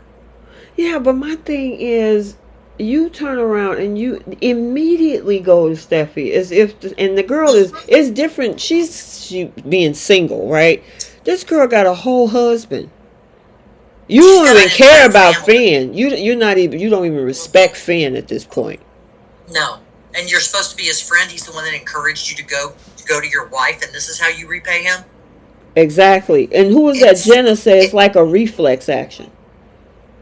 It is, and he just expects Steffy to bend the knee. It's like, man, yes, she kind of put him in his place, but I really honestly wish she would have pushed him away and slapped him into reality. Like, dude, wake up. What do you think you're doing? You come into my house like this? Who do you think you are? This is not us. We're not this anymore, dude. Right. That's what I was saying. Go ahead, Bree. Because last week, Trish, what I was saying for Steffy, I think they're eventually going to get back together. I think she's always kind of had in the back of her mind, I'll eventually be with Liam one day. But until then, I'm going to have Finn, have the family. She's never respected Finn in that relationship. She put him through a whole paternity storyline. And then sleeping with Liam and kissing him. And it's always this misunderstanding. There's always something. This woman would, if the fact that Liam wants to leave his wife is the only reason why Steffi's having these thoughts, going back to those kisses, thinking about Liam. She didn't think about her husband. Not thinking about the company. She told Brooke a long time ago when Brooke was like, Liam and Hope, blah, blah, blah, Liam and Hope, blah, blah, blah. And Steffy looked at Brooke and cocked her head to one side and said, I will never say no to Liam. So I totally get where you're coming from, and I can honestly see it too. I hate that it's going to happen, but I'm right there with you. It's more than likely going to happen. And what kills me about it is that Liam is not going to change. No. And Steffy won't either. That's why Liam felt it was so easy to go back to her, because he knows her habits better than anyone. Yeah, he does. Yeah. So let me ask you this question, because this is a conversation that Keisha and I had this week about, and you know she's a Steffy fan. So I am too. Yeah, she was saying that the thoughts that Steffy is having is her being worried about the kiss coming out. Do you think it's that, or do you think that she's reminiscing about enjoying the kiss and maybe it's worrying her? I think, well, first of all, I think she's mortified and shocked, because the look on her face was not a look of lust. It was a look of inquisition. Like, what are you doing? It was a stunned look of, I mean, yeah, I think she's always going to love him. They may wind up getting back together. I can honestly see it happening, because that's just the way it goes. But the looks on her face were not lustful, and they were not longing looks. They were pity, and I kind of thought at one point disgust, especially with the second one. Okay. That's what I thought. But I think a lot of people who aren't Steffy fans will absolutely flay me open on that one. Well, the comments. Go ahead. I'm sorry. No, I was I think that's the comments are good. Okay, because, in the comment section, some of them, like LaShanta and Jenna and Katana Caramel, they're saying that she feels guilty about the kiss. Um, and then I think there's another one that says, yeah, that she's scared. So Liam actually threw Steffi under the bus. I don't know if you He realize always that. does. Well, what he He did, does every time. well, the conversation that he had with Steffi said, we ain't going to talk about this no more. We're going to keep this between us. Then you turn around, you go tell Hope, yeah, I'm thinking about her now. Now, granted, he didn't say anything about the kiss, but it opens that door to let Hope knows that he's now interested in Steffi, which now she in turn told Thomas. So now people are going to be wondering why is all of a sudden he got an interest. Those kisses, of course, are destined to come out. Oh, absolutely. But the cracks are forming at this point in that situation. Yeah. Go ahead, Bree. To be You honest, was going to say something, Bree. no, you're fine. Steffi was never going to tell Finn anything. It would be really hard for me to think that a man kisses her and she's completely over that man and she's going to tell her husband. No, she likes that. That's what I was saying last week. She likes to have that secrecy, that intimacy, same way Brooke does with Ridge. It's something about it. It's like it keeps them close together, or like without having any of that information like ruin their relationships. But with Steffi and Liam, they've always had an attraction. They've had the better chemistry over Hope and Liam. Yes, I've said it. I'm so sorry, guys. No, they do. Yes, they absolutely. Who are you talking about? You said Liam and Steffi got chemistry? They've had the better chemistry out of the two couples. Yes. Steffi and Liam were the better couple, or had more chemistry. Right. Versus Liam and Hope. Correct. Liam and Steffi, they've had friendships. We've seen the episodes where they had fun together. They've had a better bond. So it's kind of hard for me to believe that all of a sudden she just put that away and then she feels disgusted and guilty. What are you feeling guilty for if you're happy in your marriage? So, okay, Bree, stop right there. And Trish, do you think that there was better chemistry with her and Liam or versus her and Finn? Oh, I love her and Finn together. But I do believe that between her and Liam and Hope, that Liam and Steffi did have better chemistry. And I thought Steffi brought the animal out in Liam, whereas I thought Wyatt brought the animal out in Hope until Thomas. Okay, because so Thomas definitely took them, but we'll get to that. So that's when so with the whole sin versus steam, which one is better? It's a tough one, but I'm gonna side with Finn, just because he's never been in love with Hope, and there's not that insanity. So I'm gonna say sin. You're gonna say sin. What about you, Bree? I love Finn. He is gorgeous. I saw pictures of him throughout this week. I was like, oh wow. Yeah, wow. I do. I love his chemistry with Steffi, but Liam and Steffi, I'm sorry, they've had it for years. And I can go back to certain episodes and like certain things that they did. When Liam goes hard and wants a woman, he goes after her. The way I've seen Liam go after Steffi, especially when she was with Wyatt, that was some love, some intensity. That was a lot. I know they have that chemistry still. Finn has only been on for like a couple of years. Like I would like to see him with a different person outside of Steffi personally, but it's Steffi and Liam. Okay. I mean, because somebody dropped it in the chat where she was doing like the cha cha cha, and she brings out the wild side in Liam. Definitely. When he was with Hope, they're both vanilla together. It is totally vanilla. Yes, it is. And you know what? One of the scenes that I really did get solidified back, it being like a huge Steam fan, And I mean, I still am. I wouldn't be devastated if they wound up back together. They are a hot couple. But when he was supposed to marry Hope and him and Steffy went out and he came back with purple hair. Oh, yeah. Oh, my gosh. He had the time of his life with his best friend. And there's just something about Steffy is not wound up tight. Hope is wound up tight. Well, not anymore. Steffy is a free right not anymore. An awakening. An awakening. I know that was something else altogether. Oh my God. But Steffy, she brings that out in the people she's with, and that's one of the reasons why JMW is such a great actress, because she has the ability to connect in a way that a lot of actors don't have. Mm-hmm. And she works it, man. She's really good at what she does.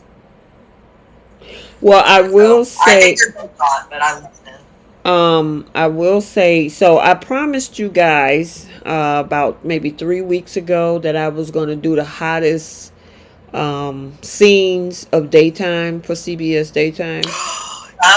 Yes. So I have been going through the archives and I've been pulling them all out. I even got the one with Quinn and Bill. I mean, that one, oh my God. When I rewatched it, I had to watch it like 2 or 3 times because she is crazy. And the fire between her and Bill, but the other fire is Bill and Steffy. I gotta say it. That was ridiculously hot. So I really wanted to be a couple back then. Yeah, but we got away from it. But so yeah, y'all got to stay tuned to that because I've been pulling all of the archives and the scenes. So it's gonna be one big video that I'm gonna post. So I'm just giving you guys the heads up. So thank you so much for going to all of that work for our pleasure and enjoyment. Oh, I'm enjoying just watching it. Listen, I'm enjoying going through the clips. Like, wow, I remember that. That's crazy. Yep. Okay, so I kind of agree. Unfortunately, I like Finn because he don't bring the waffle side. He's a doctor. He comes home to his family and all of that. And they have had some good scenes. I think Steffy pulls it out of Finn. Yep. Steffy has a very sultry, passionate personality in the bedroom. I think any guy that she's with, she makes it hot. She just do. I think so too. And if I had to compare Finn and Liam, I guess because Liam got more history and I've seen so many more scenes, and I gotta go with Steam on that one. I know Keisha is gonna kill me. Well, you just know how much she loves Liam. Who? I'm joking. Oh yeah, Keisha is yes. She love her some sin. Steffy and Finn, absolutely. And I think a lot of that is predicated to the fact that we were sick and tired of Liam going back and forth, and he was waffling all the time. Mm-hmm. So I'm curious to go ahead. I'm sorry, Trish. Oh, I just said that's annoying. Yeah, I'm looking forward to the day when Finn finds out and come after Liam. That's gonna be good. That's gonna be good. Right, Bree? Yeah, because we heard a little bit of the back talk initially when we first met Finn. And Liam was trying to get him to not date Steffy or not get Steffy to date him. Mm-hmm. And Finn told him off. So I can only imagine, especially if we've had a good friendship, I'm telling you to go to your wife and then you do this. I can imagine what can come out of Finn's mouth, but Finn's not going to leave his wife. His wife's going to leave him, unfortunately. Really? You think so? You don't think Finn will walk away if he found out what happened? No, we've seen for over a year that he's a simp. But you know what? This is what makes it worse, though. This is what makes it really bad. Because if Steffy do leave him for Liam, I mean, that man took a bullet for you. in the belly. Yeah. I mean, he Yeah. jumped in front of a bullet for you, and then a year and a half later, you run off with your ex. Ooh, that's bad. And maybe that's the part that has Steffi feeling guilty. And I remember that episode they were talking about what happened in Italy. Yeah. And how they met. So if those thoughts are coming up, that would make sense that as to why she's having feelings again for Liam. Right. If anything, why are you reverting back to what's happened in the past and what brought you guys back together? You guys are together now. And she kept on saying, I want to keep my family together. I want to keep everything intact. I love my family. Why do you need the reminder, Steffi? Exactly. That's interesting. That makes sense when you connect all the dots. J Money says that it's something we're not mentioning. Steffi actually had more chemistry, in his opinion, with someone else over everyone that we mentioned. Steffi had her hottest chemistry with Rick, played by Kyle Lowder. I agree with J Money. 1,000%. 1,000%. Wow. Okay. It was hot chemistry. It was wrong, but it was hot to me. Okay, so I gotta go find that clip. I know. I'm thinking the same thing because I'm like, why don't I remember that? That's why I'm like, this must be a long time ago. Yeah, this is when, unfortunately, Phoebe had passed, and this is where Steffi and Rick were starting to get together, and then Brooke and Ridge were breaking apart because Brooke was standing up for her son, who was up to no good. Sound familiar? And then you had the precious daughter, sound familiar, getting together, and it breaks up Brooke and Ridge, and then I think Rick and Steffi eventually got engaged, but I forget why that ended. Does anyone remember? Well, J Money, I don't know why it ended. I'm sure J Money might know. Yeah, J Money said when they made love in front of that fire, it was crazy hot. And when they showed her putting a pillow between her thighs when she was thinking about him, that was hot too.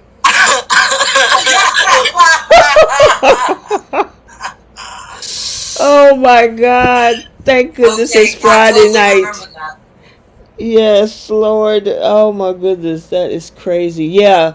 I need to find that clip. What'd you say? I said, give me a minute. I need to take a sip. I think I can go back to the I think I know what season it is. Is it season 22 or 23? Something like that. I can probably find it. Well, if you can, message me if you find the clip before I do. I got you. I got you.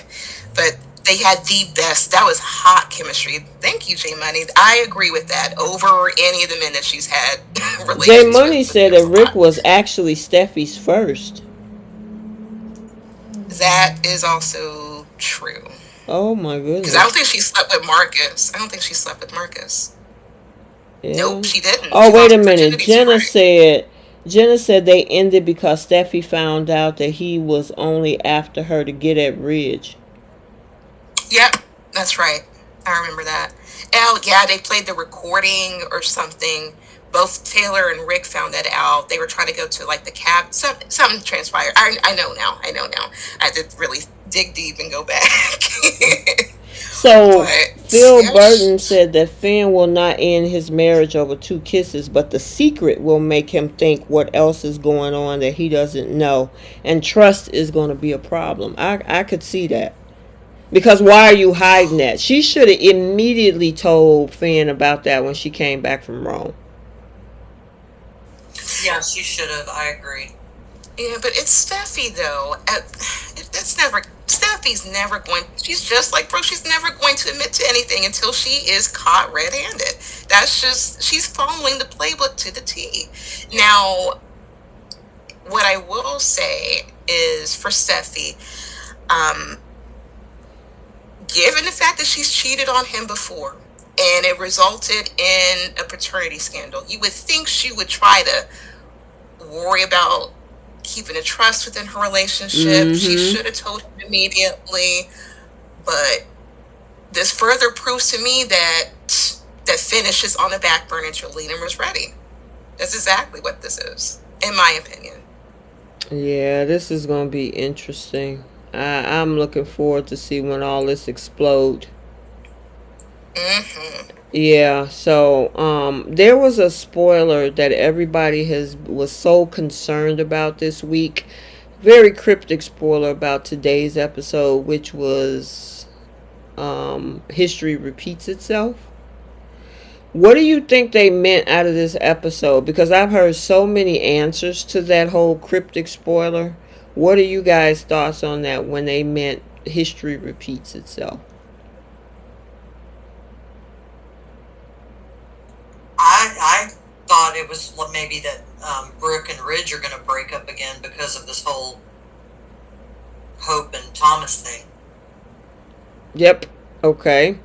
There was some other folks that were actually thinking it was this whole thing where history repeats itself, where Hope now says that, I don't blame you anymore for, or, Phyllis shame. What's she say about Brooke's past? And maybe now I should follow my heart too. So you've heard it was so many, because I was like, what do they mean by that? But I guess a lot of things could have came out of that whole, history repeats itself type of thing. So I just wanted to know what y'all speculation was. I think they were trying to, especially with everything that's happened this week. I think we were all kind of dreading a little bit that Steffy and Liam getting back together, only because we don't want to see the repeated storylines. But I think oftentimes, like, the writers or like the chairman or whoever is in charge of the shows, I think they like to feed a lot of like spoilers or like TV like spoiler reviews and feed that information so they can throw us off. I think they've done that like a few times throughout the years, because remember we were supposed to have a love interest for Thomas that we haven't had yet. But it doesn't matter now. But they keep like trickling like certain like teasers, like Steffi's gonna have a new man, or this is gonna happen here, but it never happens. But I knew this was gonna be exactly what this was. It has nothing to do with Steffi. I don't think we saw her really that much this week, but I think it was just to get one over on us. Yeah, there's some people in the chat saying that they think it's the Logan versus Forrester war starting again. So that when did that end? When did it end? No, but I heard this one. I heard this one before too. I think I saw this one on Twitter. Bonita Rouse says that history repeats itself when Brooke tries to stop Hope like Stephanie used to. Somebody else said that. I heard that one as well. So, the things Brooke was saying to Hope today was just like off the charts insanity, man. Get out of that room. What are you doing? Okay, you know what? It's enough. We're going to go ahead and jump into this one. Listen, because I know everybody in this chat, and we've been itching to talk about this as well. We got to go all the way back to Monday, because that's when this whole thing started. When Liam left the house, well, Friday, when Liam left the house, Hope went running over to Thomas. Okay, so where do I begin? Okay, so when she got there, I got to give it to Thomas for stopping, because they got into some kissing, and he stopped her and like, wait a minute, what does this mean? What about Liam? What did you think about that part? I was so glad he did that. It was very smart, because he could easily get the blame for it, which Taylor was right. He was going to get the blame for it.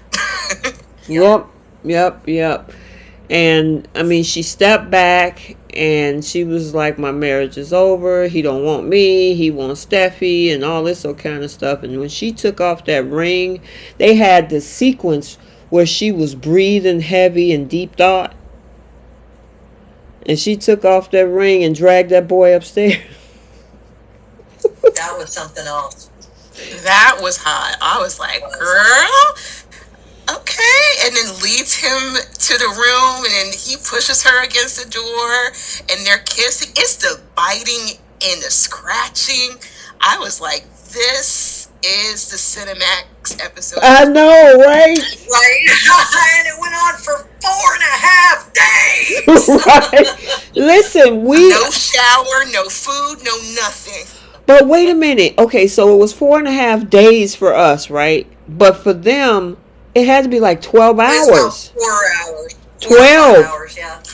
No, 12 because 12? Because when they first started off last week with Hope and Liam, it was in the morning. He was on his way to work. So she caught Thomas at home in the morning, and then all of a sudden now it's at night. Yeah, because they showed the scene at the Cliff House where, I mean, it was dark outside. And she had fallen asleep, too. Well, I don't think it was because it was nighttime. She was exhausted. How many times do you think they got it in? Because I was really trying to count because it was like every other scene. 5, maybe? Oh, no, it had to be like 10 times. What are you talking about? I mean, if they were there for 12 hours, you go once an hour. Once an hour? Why not? You don't think so? You think I was surprised she... Go ahead. I mean, I would assume maybe 20, 25 minutes. I don't know. I'm just surprised she was able to walk and hop up out of the bed when her mama got to the room. Because you all know she did that with Liam. Exactly. And that was another thing I was thinking of, too. The scenes that we've seen with her and Liam, they were on the couch. She's always on top. And she quickly gets up off the couch. She quickly changes. She had to go to her mom's house or go to her other room or something. Mm-hmm. Whereas you see her and Thomas, like she's all up on him, feeling on his chest. Like, oh my God, I've been wanting this for so Girl, long. look, Thomas been wanting it for so long. He been waiting 12 years. What are you talking about? Yes, exactly. it was just the fact that it was tender. The adjective she was using, like, oh my God, this was such incredible. It was awakening. I've never felt this way. I'm like, go ahead and tell all your marriage. Tell everything about your marriage. So you weren't getting it good, okay? Right. Liam was boring, okay? He wasn't giving you the awakening, quote unquote, that you got several times over with Thomas. What that tells me is Liam hasn't been hitting it right. Right. For a long time. Mm-hmm. If she's having maybe she never. That's true. She called it an awakening. That means. Can I say something? She was knocked out. Okay, and I don't think that was just from the activity itself. I think, when she finally got the big O, she was out. Yeah. And then she was like, I want some more. And I want some more. And you know what? I want some more. Hope is the new Oliver Twist. Oh my God.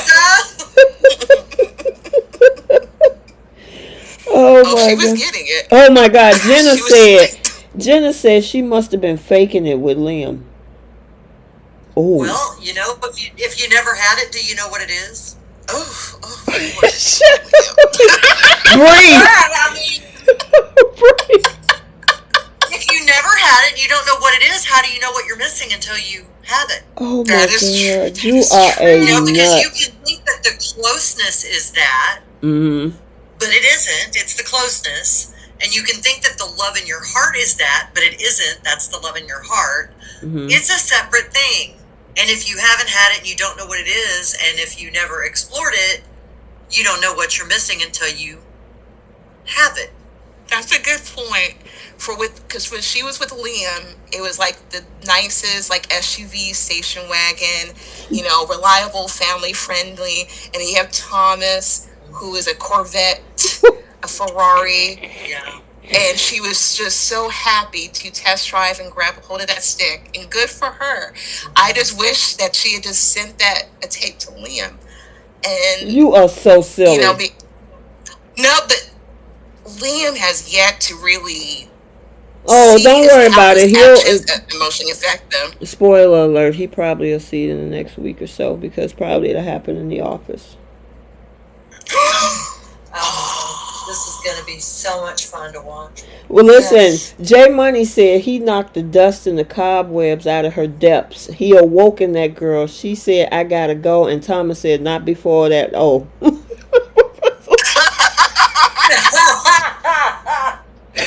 Oh my God, Jay Money is hilarious. But yeah, I mean, some of the phrases and words that she was using, like "I want you" and "Don't stop." And the way she said it too, not just what she said, but how she said it. She's a great actress. Yeah, Now, she is. I gotta give it to her. Probably for the better of 3 days, she was the assertive one in the bedroom.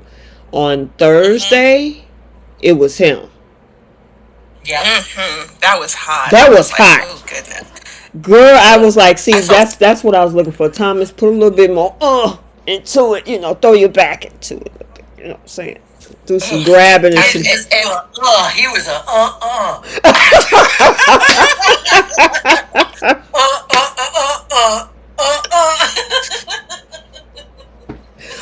Oh my Probably not for the God, full day. I'm pretty sure he didn't have much in his tank at that point. girl, He was still taking me. I mean, you know, I don't know. girl, listen. So, cause when she just sat there looking all cute, she looked at him. She ain't had to say nothing. That dude charged at her real quick. I was like, that's what you're supposed to do, Thomas. Right. Don't sit up there and just look at her. Put in some work. Right. Well, now he was okay to do so. You know, before that, it had to be her, and I'm so glad it was her. He put that back to work. I will say that. I was so surprised at like. There's a lot of skin to skin action, and usually they have like a shirt or it's like something over the girl, or like or her bra was on. It looked very much Okay, so like let's anything talk I would about see, that. like cinematics. Let's talk about that because Keisha and I was talking about that over the phone the other day, and these two, it looks like they were a real life couple because they were just that. I mean, the biting, the scratching, they looked like they was about to tear each other's face off at some point. You know what I'm saying? It was just, yeah. I know somebody had to take a cold shower. Can we take 15, please? You know.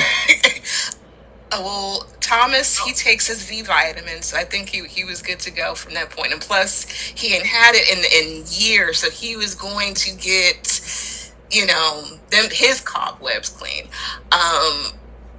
But it was a lot of sensual kissing, the scratching, and I could see the marks and everything too. It's like, oh wow, they were method actors. I thought it was kind of sexy, just when she was like, "Don't you dare stop! Don't stop, Thomas, please. I want you." Okay, listen, don't get you. What you putting the voice on for? You got 100 soap dish. Bree is over here doing. On this show. Listen, Bree is over here doing voiceovers. What do you do for a living, Bree? Listen, don't give me a limited strike, okay? Come on now. I've been getting limited. Listen, I've been getting limited strikes all week by YouTube. Oh, And the thing is, that is so crazy that it's on daytime TV, but YouTube is like, well, no, we're going to have to put you on a limited strike this week. I'm like, come on. I'm sorry. No, I definitely don't want to do that, but I will say it was really hot, steamy, exciting, and I was so proud of her. I was clapping. I was like, finally, you did what Steffy couldn't do, which was get one over on Liam. I'm glad it was you. Me too. With someone who will never be in love with Steffy. Yeah, the thing is, there's a couple things. When she was going cowgirl on Thomas, They kind of showed it. I kind of wanted them to have the headboard moving a little bit. They didn't have to show them, but they can show movement with just, with the headboard or something. Because his hands was on it. They show her hair shaking from side to side, with the camera in her back. But, and then when she was, kissing his stomach or whatever, coming up, I'm wondering if they were giving the impressions that she gave some, downtown or whatever. So, and it would have been cool if they had him lick her stomach, but I don't think they could have did that unless she had a bra on. Yeah, because her top half would have been showing, but we get what we can get, and it was hot. It was hot. We got a lot. It was. We got 4.5 days worth. Girl, I was only expecting 3 because we were told, a lot of the content creators found out that we knew at least 3. We did not expect day 4. We expected Brooke to run in there at the beginning of Thursday's episode, and it was Thomas taking on some assertion. I tell you what, man, when she started running up those stairs, I started laughing. I'm like, oh, here we go, Stephanie. Where are you going, Stephanie?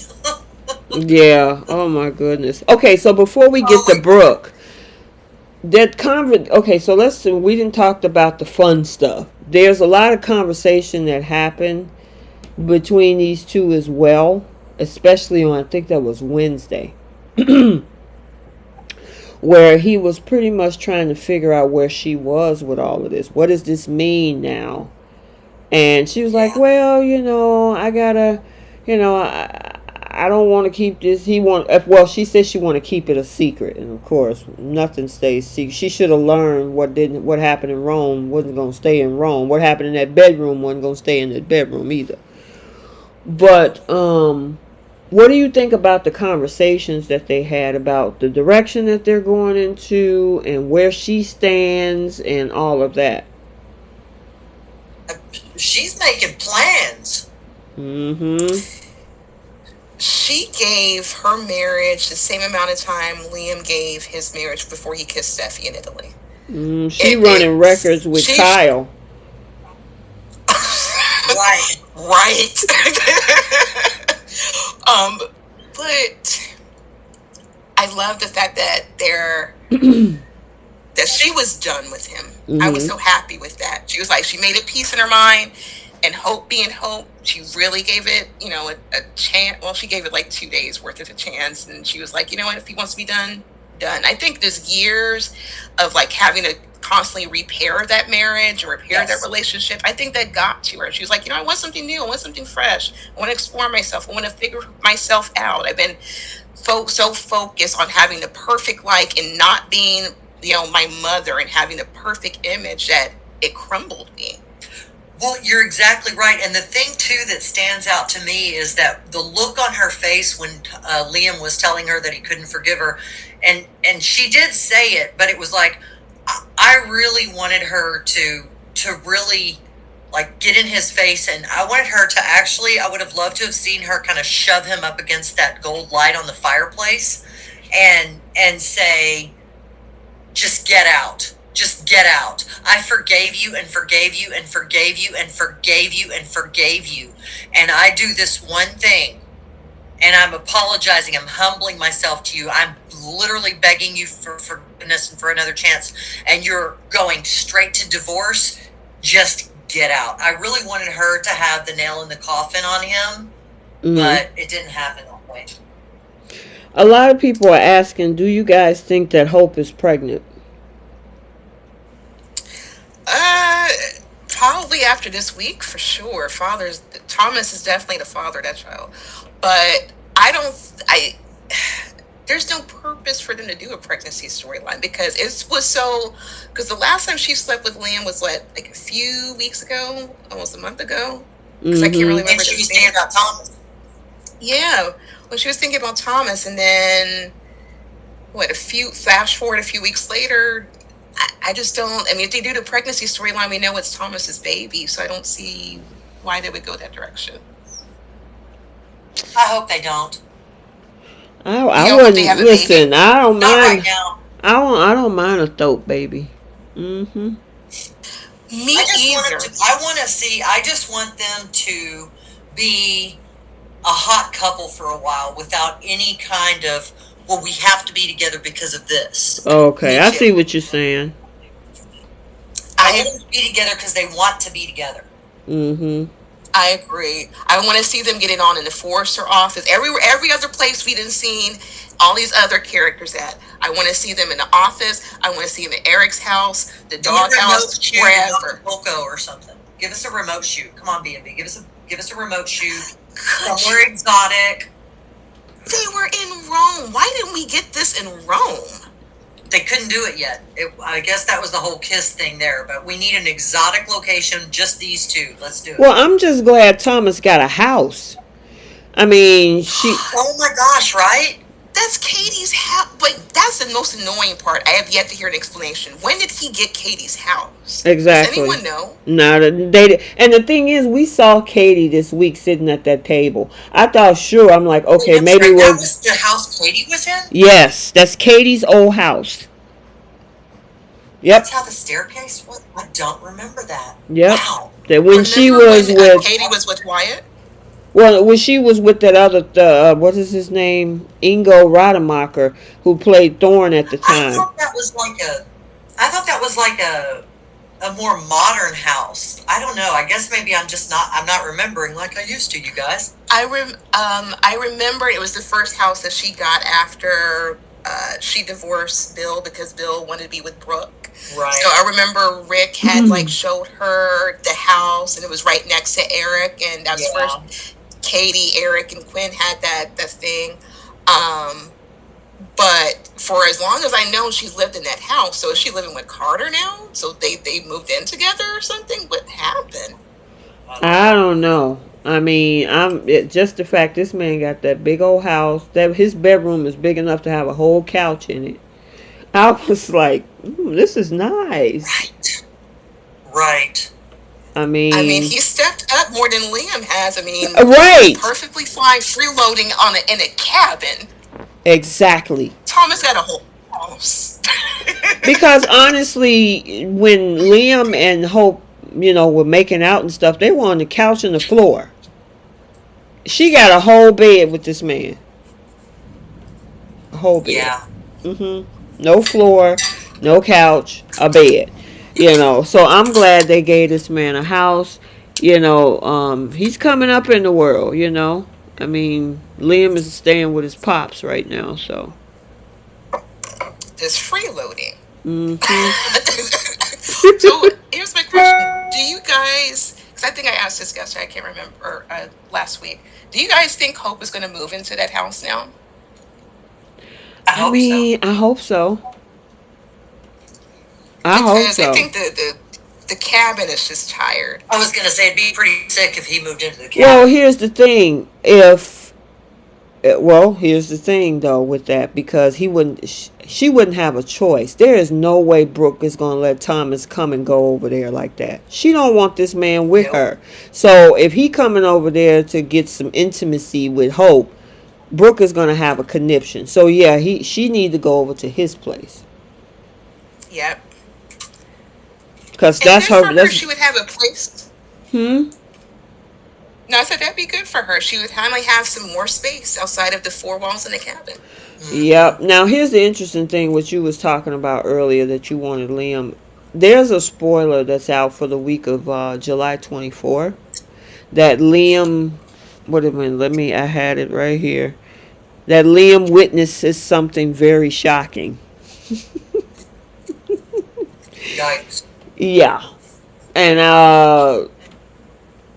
the only thing I can think of is the fact that he probably going to show up at Forrester, and they're going to have that door closed, and people don't lock doors on this show, and he come in and he sees something, because everybody tends to get busy in the CEO office or in the design room or whatever. I have a feeling that that's what that spoiler could possibly be about, where he walk in on the two of them. I cannot wait. That would be delicious. That's a Oh, finally getting just desserts. Well, let's think about it. Steffy walked in the design room when he had had Hope up against that wall. Remember? Yes, she did. Yep. I remember. So maybe he needs to get his little tink heart broken. So he'll be okay. Yeah, he'll be alright. I'm sure he's okay, and he knows he has Steffy in his back pocket because she chooses to still be there. Mm-hmm. Oh, I'm gonna hate that when that happens, but then I'll be okay with it because I mean they were hot. So yeah. So you know what? Let's move into Brooke. Brooke has now out of all of these years decided to give Thomas an apology. Now I don't think she was genuine about that. I honestly think she did that because she just got back with Ridge. Exactly. Not the genuine bone in her body when it came to Thomas. I think if she could find any other way to blame him, she could. Yep. And so Ridge looked her dead in the eye. My son has changed. Don't you think so? And you see that there was a pause there. And then when she finally answered, "Oh yeah, I think he's changed. You know what? I'm gonna tell him myself." And I'm like, sure you do. yeah. And then that was something else. Yeah, that was crazy to me. It really was. She goes over to the house. I have to ask you. Okay. If you walked into a room with your grown adult child in an intimate situation with another adult human being, would you stand there and start dictating and yelling, or would you turn around and leave the room? Oh, I would leave. I got a 26-year-old. There is and a 23 and a 26-year-old. I'm walking out. I do. They're grown. They do what they do. I don't need to go up in there and tell them what to stop doing. Ain't my business. Well, that's exactly what I thought, and of course I don't have any, but that's exactly what I thought. Is I think you should turn around and go. Yeah. She had the gall to sit there and say, "What are you guys doing, girl? Of all people." For 30 years, you, of all people, know exactly what they were doing. And then she had to go. She's still there. The scent is still in the room. And you still want to be in that aroma. Exactly. The 12-hour scent. That's the same thing we said about Nicholas walking in the room after Adam and Sally had slept together. It's like you realize what just happened here, right? Do not come in here. Right. I mean, oh my God. Oh my God, Brooke. I'm like, I mean, most moms would be like covering their eyes, like, "Oh my God, just come downstairs or something." You know what I'm saying? She's standing there in Thomas's bedroom. They're in the bed. The man is still, they both bucket naked, and you sitting up in there talking about what are you doing? What do you think they're doing, Brooke? And then, "Oh my God, you're a married woman. Like a ring has stopped you. You took your ring off and slept with Stallion. So, cut the crap, Brooke. Come on now. You know what this is." Girl, yeah, that was a whole hot mess. Thomas should have said... Go ahead. Right, he should have kicked her out. I was surprised he was just calm as his woman is like berating him in his bedroom, but I thought he handled it better because if he would have got not aggressive but argumentative, I don't think it would have fared too well for him. But this woman, I've seen this woman go from brother to brother, father to son, daughter's boyfriend to the other daughter's boyfriend, husband, whatever, and she had the gall to sit here and tell someone to stop it. Who stopped you? Exactly. You didn't stop Ridge. You kept Ridge at the house hoping that he was going to give you some. Remember that dinner party that nobody showed up? Yeah, that one. Girl. Somebody, Katana Caramel said that the room was smelling like Badussi.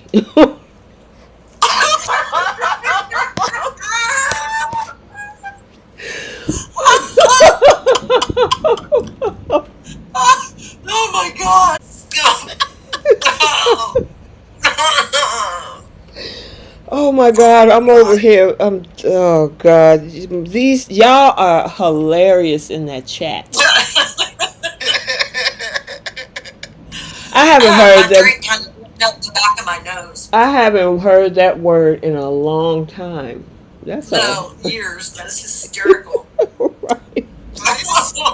It's true. I'm surprised you're going to go down to the living room. You want to be in the aromatic area, and she could have. She did. I don't understand why she had to feel she needed to stay there to drag her grown daughter out.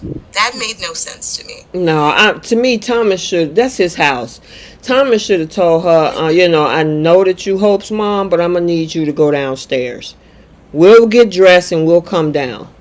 But just to be standing there yelling at them, girl, that is so disrespectful. And disgusting. And disgusting. Like, get out.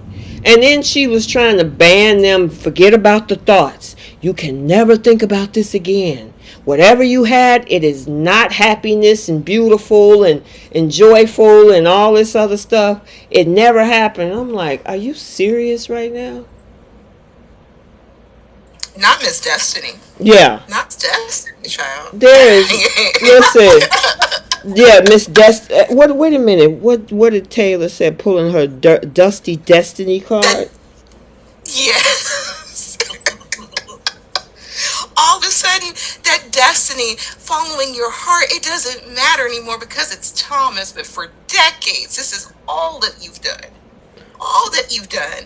And your daughter is coming to you the most vulnerable all that she can come and say is like, you know what, I've been having these feelings, this is what's been going on, I've been trying to fight it, and you have the goal to tell her that everything that you painted out to her for decades was a lie. It was wrong. So have you been wrong this whole time, Brooke? Exactly. I don't want you to be like me. I made so mistakes with the inappropriate man, and obviously she was being passive aggressive with that, calling Thomas the bad, irresponsible dude. I'm like, girl, please. The man is still standing behind you, while you saying those things. Yeah. And it's like, girl, just get out. Just get out. Somebody said something. I missed that in the comment. Hold on. Where'd it go? Oh, yeah. Somebody said, now I don't know if that was J Money or whatever. Brooke was in the room because she wanted to see it.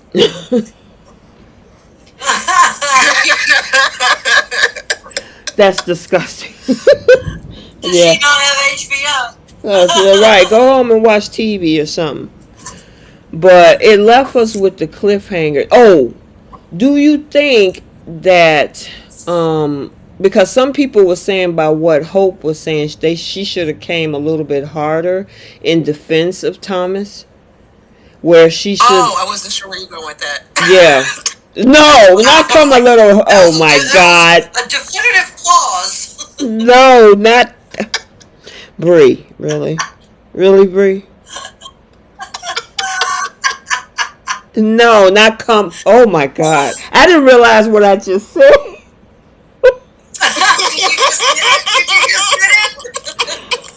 Oh my God. I just realized what I just said. Oh. Oh God. You're getting another one of those dings. Oh, well, I don't think they would pick up that phrase, but I meant she should have stood up for him a little bit more. What do you think about what she was saying? That because it made it look like the only reason that she's there is because Liam left her, not because it was me taking ownership and saying, hey, I'm here because I want to be here, not just because Liam left me. What do you think? Well, I'm hoping that's the next part of the conversation on Monday. Yeah, me too. She basically corrects her mom and says, hey, wait a minute, man, you don't even know what you're talking about. Mm-hmm. I think she was I think it's just a whole whirlwind that whole day. I mean, she's been on her back for most of the day, and then all of a sudden she has to like wake up, think, and like collect her thoughts. Her mom is in the room of all people, Mm-hmm. and she's trying her best to try to defend the situation and also try to address Brooke's questions. And she did address her questions, and Brooke didn't like the answer. She did not. But I think she's still trying to put the pieces together on the direction she wants to take with Thomas. I know she wants to be with him, but how she'll navigate that, because they said it before, with how the families are going to react to that. Mm-hmm. I don't think that she has all the answers for it at the moment. Oh my God. Okay, I'm looking at these comments. Dewan said that she's been coming all week. Oh my, y'all.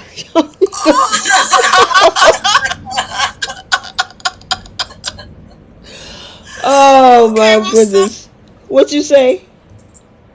I said we'll stop. We'll stop. Yeah, we 'Cause, go. like, Oh my goodness, y'all are crazy in this chat. I appreciate all 106 of you guys. Make sure you guys are hitting that like button if you're enjoying our content. We're having a good time over here, and being pretty open and candid about all of this. J Money said, "Are we gonna talk about Hope putting that boy's drawers on? What is he talking about? What? oh my God! I was wondering where she got those shorts from. Oh, I didn't I'm even like, is that notice his it. boxers? She had on boxers. She put on his boxers. There's a pair of black It boxers. was either boxers or those like jersey kind of shorts. I don't know which. She put 'Cause on. Oh my God! I didn't even pay no attention. Only Bree and J Money obviously saw it. She had. Oh my goodness. Okay. Dang, I missed that. Dang Yeah, it. it just happened fast because she just hopped out of like the bed and got clothes on. I was like, oh wow, where did she get them shorts from? She doesn't live there. I'm like, you put on his clothes? We're at that point now. Oh, Oh, okay. Jasmine Williams said that she had on his shirt too. Yeah, she would have Yeah. had the t-shirt. And you know what? She looked great. She looked like she had come along. Oh my goodness. Yeah. Yeah, she looked like she was pissed. Cause when her mom said you'll never see Thomas again, she looked like, oh no, you didn't. Oh, I'm coming back. Yeah. I think they're going to get that same pushback from Taylor. I think this is where Brooke and Taylor actually might agree on this. Oh, Taylor, girl, listen. I've been liking you so far. Don't mess this up. Right. Let the adults in the room figure their own stuff I mean, out.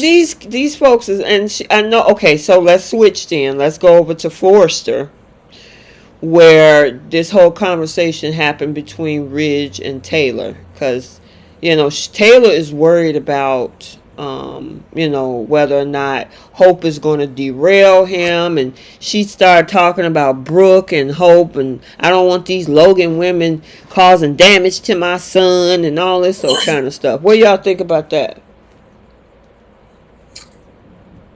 I think Taylor's probably a little bitter right now. Mm-hmm. I don't blame her. She's a lot bitter. A lot bitter. And I'm like, you're going to get Rich back here, in a month and a half? Well, the way she was looking at him at the end of the show, it was like, man, didn't you just say you were done? Mm-hmm. She sure did.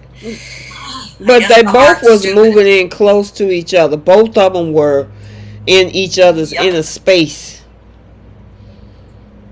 And she wasn't going to move. No, she wasn't, girl. She was making googly eyes at him. She was. I was And like, Yeah, and he didn't look all that happy. He should be like bouncing, like I have my Logan. But the way he looked at her, he feels that he can have Taylor in his back pocket too, and she is perfectly fine sitting comfortably there too until he's finished with Brooke. oh, But Keisha. By the way, I know. Keisha says hi. She's in the chat. Hi, Keisha. Hi, Keisha. How's the concert? Enjoy yourself. Have fun this weekend. Okay. All right. Go. Yeah. So, yeah. I would finish what you were saying. Who was that? That was Bree. Uh-huh. Go ahead, Bree.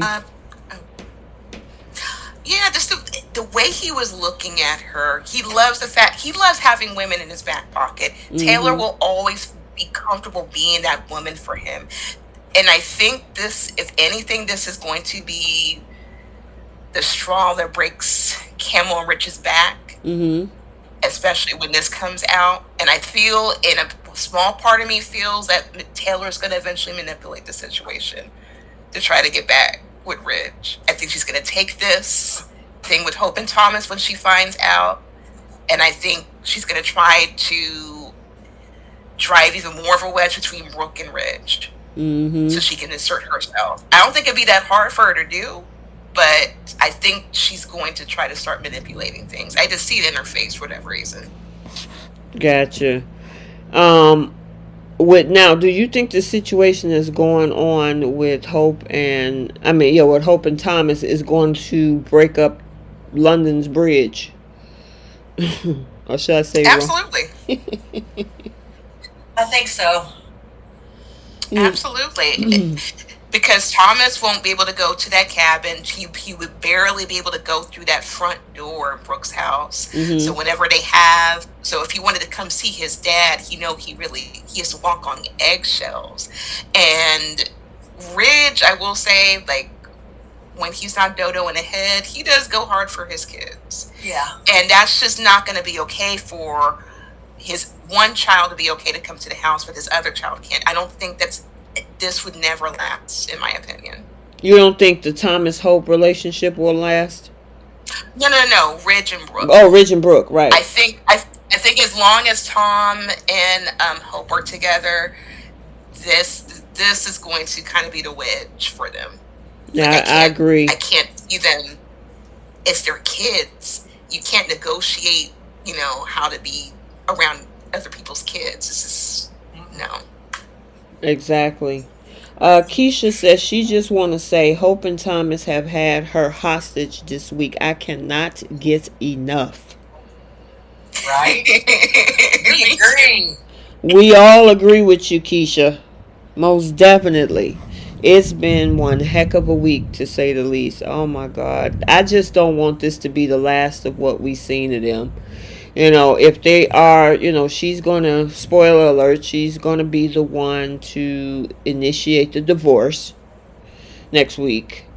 And he's going to go over to Irgidino, and then he's going to run into Steffy. What are you talking about? I'm happy that she's happy, though. So I'm hoping these scenes, I wouldn't mind. They got a steam room over, and I think Keisha and I talked about this. They got a steam room over at the Forrester company, whatever. We get some steam room scenes, some shower rooms, some shower scenes. Oh my gosh, that would be great. Some design room scenes, whatever. You know what I'm saying? Because everybody else be making out up in that place. Yep. Throw Hope on a desk or a wall. He haven't picked her up yet, like what Chance did. So. Right. Yeah. Who was that? Was that you, Bree? Oh no. Okay. No, never mind.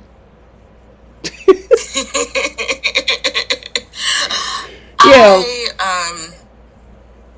I just hope they get it in just like everyone else is getting it in at Forrester without the doors being locked. I want a gang full of people to just walk in just randomly, especially as people like try to like talk down even after Thomas has cleaned his stuff up. I don't like the fact that people are talking down, and I want those same exact people, especially Liam, to just walk in. Hope, on all fours, whatever they do. But I need for him to see that. Oh, I can't wait for that. Listen.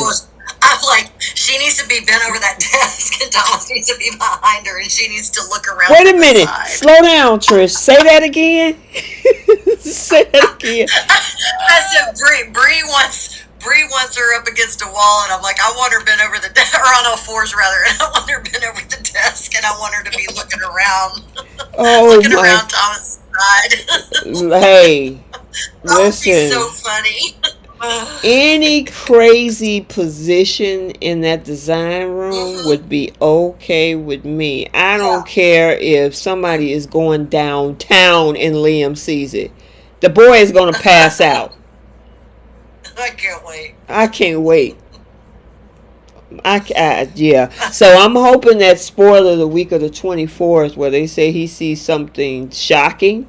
That better be it. I hope so too. I think so many of us are just so tired of Liam being such a hypocrite and just a waffler. Yeah, so waffle lame-o Liam. Yeah, absolutely.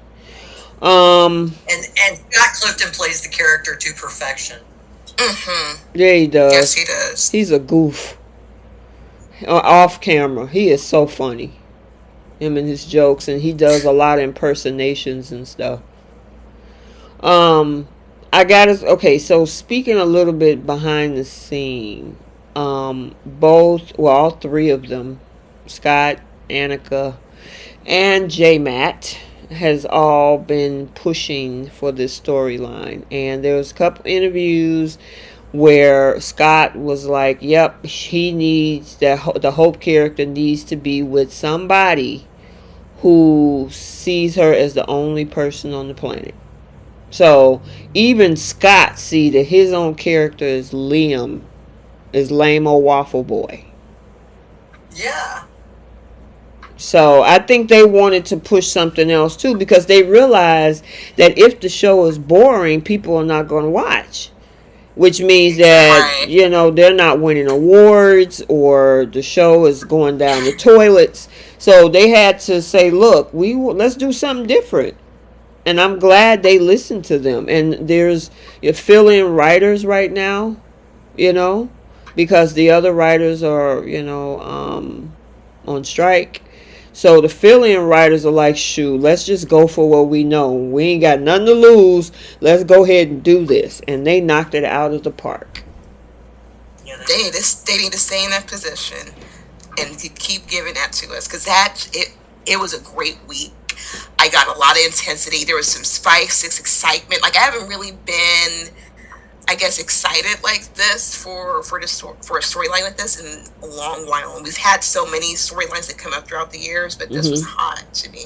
Finally. Do you think this could get either the three of them an Emmy nomination for next year? I feel Matthew Atkinson's was robbed this year. So I'm hoping that all three do get nominated next year, especially Scott. I feel like when he found out about the cheating, his acting was impeccable. And if they're going to go down the rabbit hole I keep reading about, I think you brought it up too about the drinking. I know he's going to knock that out the park. I think he can take an addiction storyline and just run with it. Emmy gold, absolutely.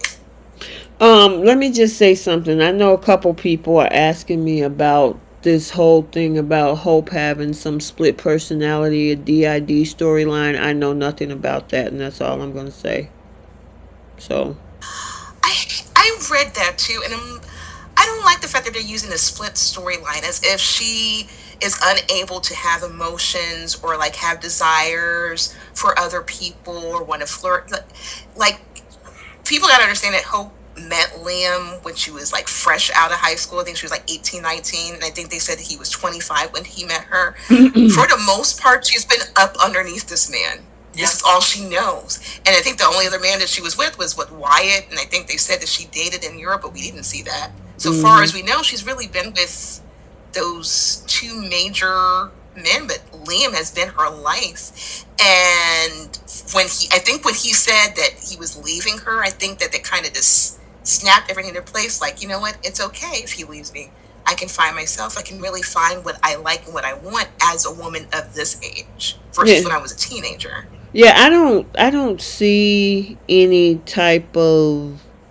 of this that's going around. I don't, like I say, because I know people it's been going around. I don't know if it's a rumor or whatever the situation is, But I know people come onto the channel in the comment section asking about it, and I have no idea about it. I have not seen anything in concrete about that. All I know is the stuff that I've seen where, Annika was saying that this was probably reactionary to what Liam has done, which is true, part of it. But the other part of it is the fact that she had this awakening after the fact. And then Scott and Annika and, J-Matt pushing for the storyline, how Scott describes the character, So I don't know anything else about the other stuff that's out there. So I just wanted to put that out there because sometimes people are like, well, did you hear this? What about this? What is this? I have no idea. So I'm going to leave that right where it's at. But I think, did we cover everything? For the most part, I mean, yeah. Hope and Thomas were dead this whole week. Right, and I just gotta say, like I said early on with J-Matt and Annika, I mean, you would have thought that they got some feelings for each other or something, because it was just way, like you said, skin to skin, the biting, the scratching, the don't stop, and the moaning, and the grabbing of the hair, and all this kind of stuff. It's like, God dog, that's either some serious acting or something else. So I ain't finna put nothing out there. Go ahead, Trish. They would have to have conversations before those scenes to say, okay, let's do it this way. Let's try this. Let's see if this looks hot. Because there's so many people. I mean, they in did that say, room, that, right? Mm-hmm. Yeah, it's kind of evidently, even though for us it looks, really hot. It sounds like doing the scenes. Not that it's not hot, but that it's a little bit mechanical because there's so many people and they're like the lighting and all that. Yeah. Yeah. I don't know. Well, they did a good job of it. Because I didn't see a lot of jump cuts in it. You know what I'm saying? So whoever edited, they did. Yeah. It was a smooth transition to the scenes to make it look continuous. It was real smooth. It was real smooth.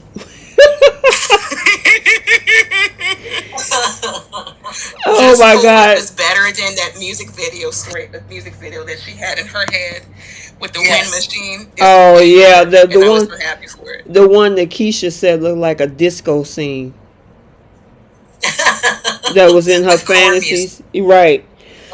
It was so funny when Liam says, "I can't get the mental picture of my head out of my head with her sticking her tongue down Thomas's throat." And I said to myself, well, Thomas is sticking some other things too. So, yeah. Yeah. It gets worse, Liam. Yeah, you don't know the half of it. While you and RJ and Wyatt were whining and fussing and carrying on, this was going on all day. All day. Yeah, he just knows the tip. Yeah, it's to be like, did you go to work today? Yep, I sure did. I put in a lot of work today.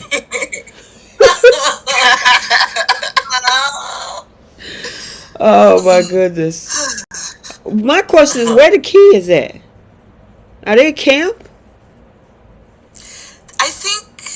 I think the episode she did with Hope and Liam, she said that the kids were in summer camp and Beth is in some sort of camp or something. I know she's always at a friend's house. Mm-hmm. I know as much as they were talking about getting Beth back, we rarely see her. I think the last time we saw Beth was at Christmas. And I didn't realize how old she was or how big she was. Like, oh wow, it's a big kid.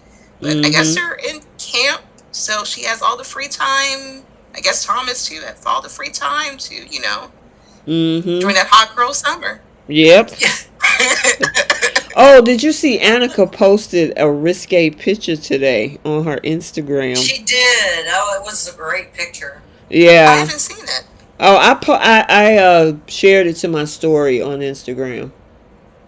So it's in my stories. Oh yeah, she got a hot photo where she's posed, and she definitely posted it the right day because everybody was jumping.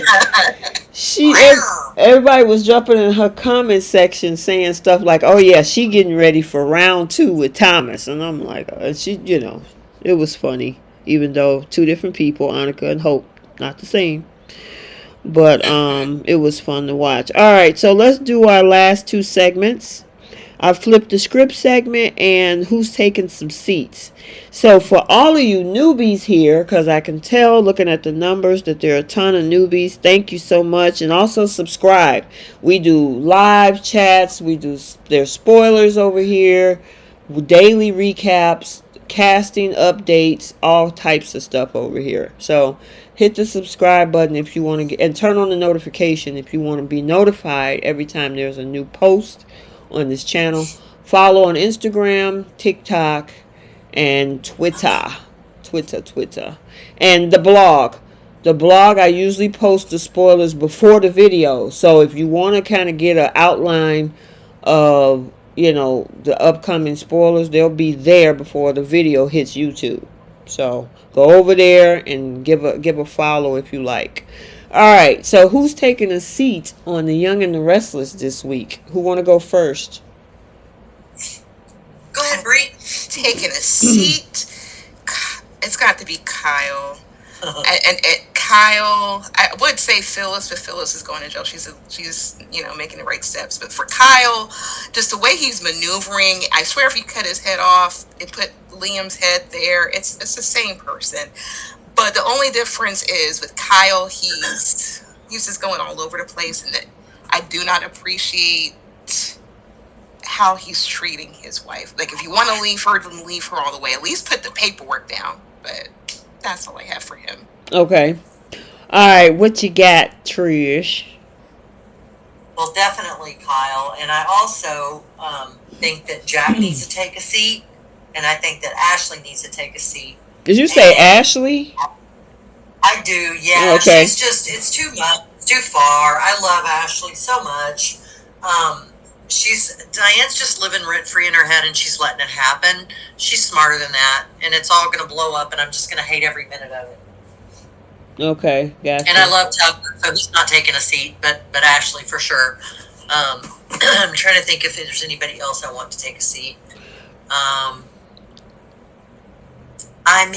Mariah can take a seat. That's about all I got for that one.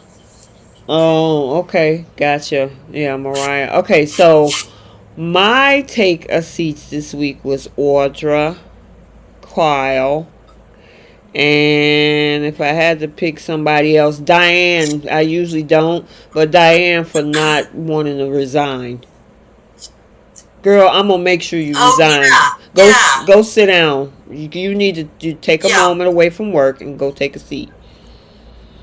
All right. Okay. So on the in the chat, LaShanta said Kyle, Audra, Nate, Sally, and Nick take a seat, and then Joan and Grace Scavage. She says she read that there are times when they got too turned on that they have to stop the scenes for a few minutes. Oh my gosh.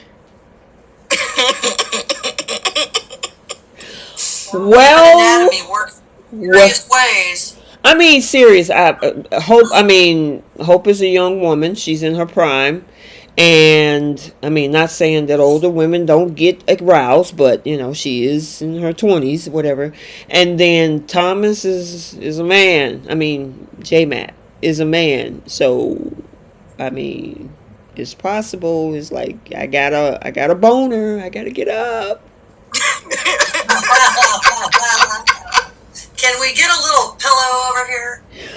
It'd be like, and listen, that has to be. I know Annika, and I'm not saying this is what she's thinking, but in my opinion, she gotta be looking like, yeah, see, I know I still got it. She definitely put her work in. I'll give her that. Seriously, with all of that kissing and stuff like that, somebody had to get turned on, somebody, or both. So.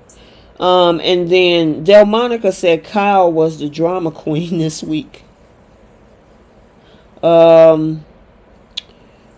Jenna says Kyle, Audra, Diane, Daniel, and Victor. LaShanta said Daniel. Thank you, KY, for the subscription. Thank you so much. I'm glad you enjoyed the live. Kyle, Audra, Nate need to take a seat. V Carter, that was Ron Julian that said that. V Carter said Kyle, Victoria, and Jack. TA says Kyle is moving mad. Dewan says Audra never has to take a seat. Okay, I know why, Dewan. Yeah. Cynthia says Nate take a seat for declaring his love for Victoria. And Monica, Nate take a seat for getting upset with Lily for telling the truth.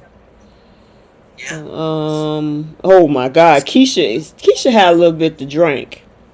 She did say she did say she was a little tipsy, and we're not even talking about Young and the Restless.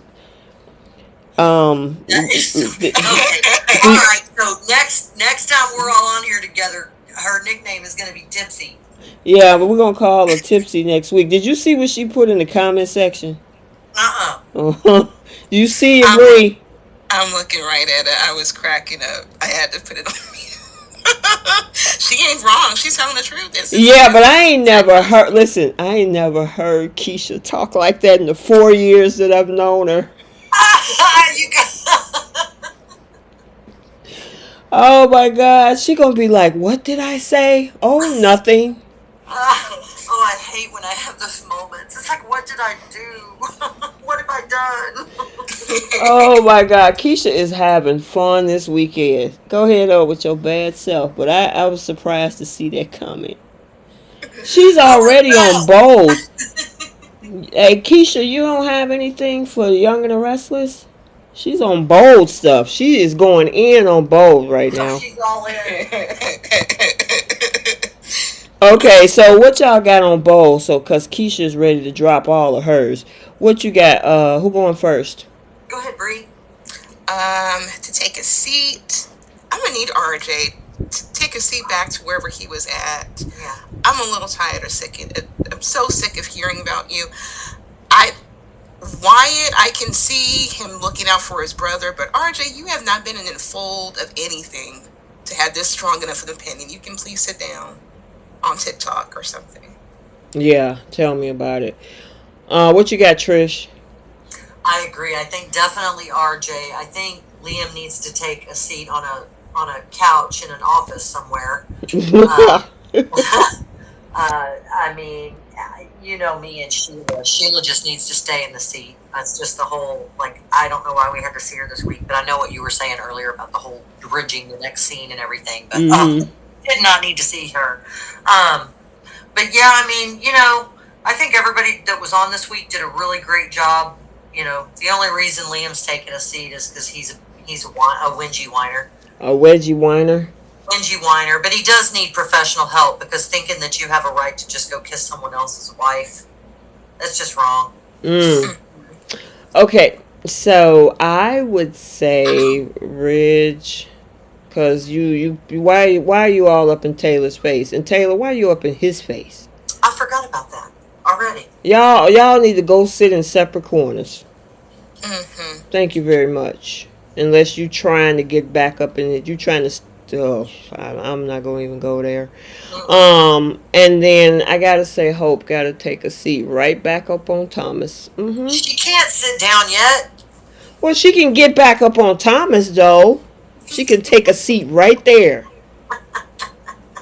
I mean, that's the first seat that she prefers. We've seen it in her fantasy so much. Right, yep. That's her favorite seat.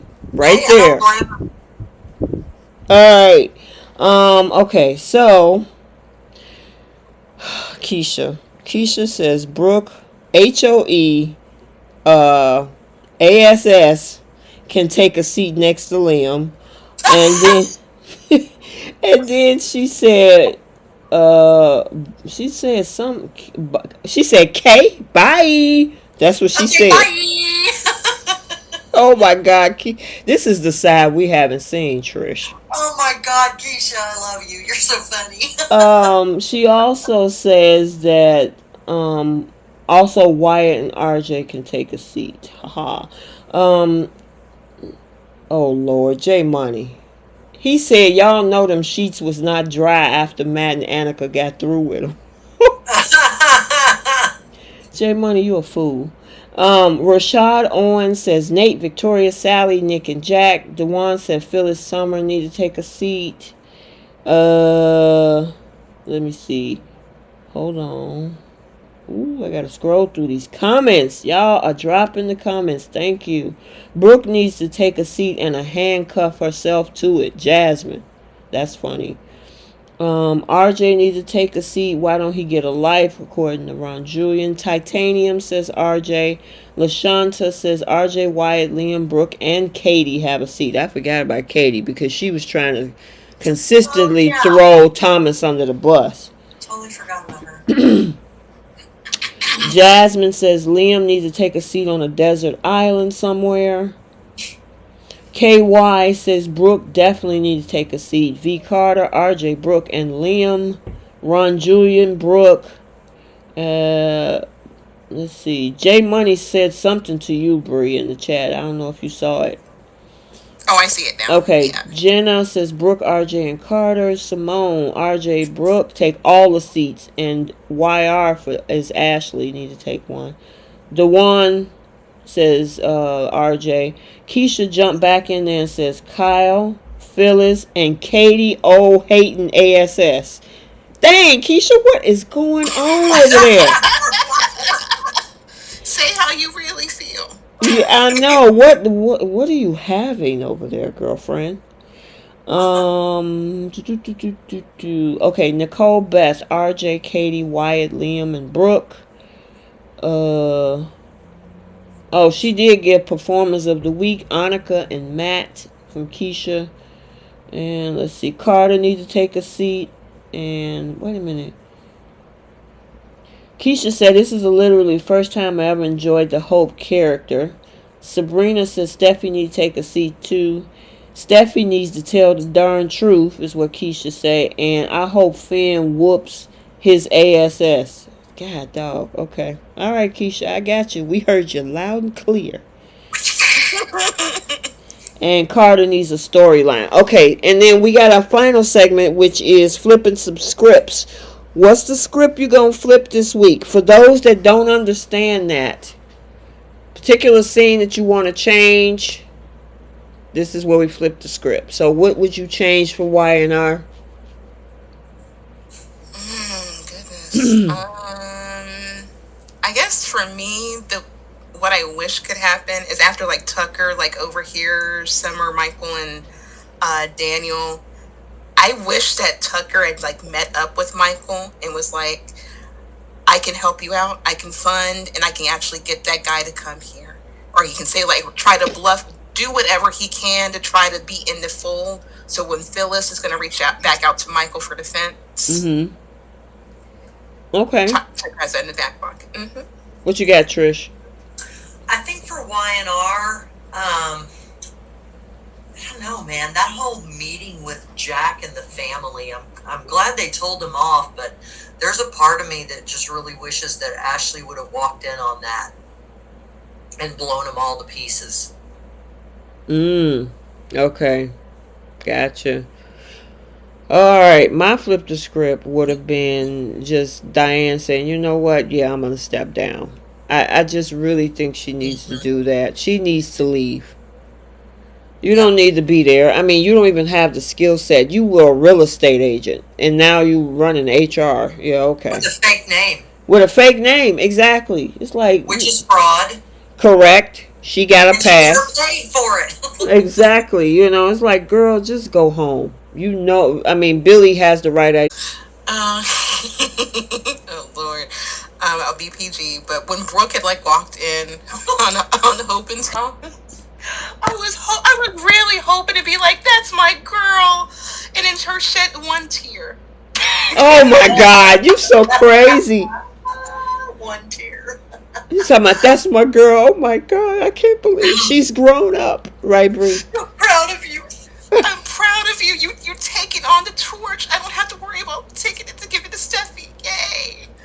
You've done it. You've really done it. Oh my God, you are a fool. You are a fool, girl. What you got, Trish? Well, I'm going to stick with what I said earlier, which I didn't actually mean to say it then, but it just started spewing out, where I really wanted Hope to shove him up against that fireplace and tell him what for. Ooh. I really did. I mean, I loved the scenes that they did. I thought they were so well done and so good and all that. But I really do wish in an alternate universe that I wish her switch would have flipped and she would have turned dark on him right there. Yeah.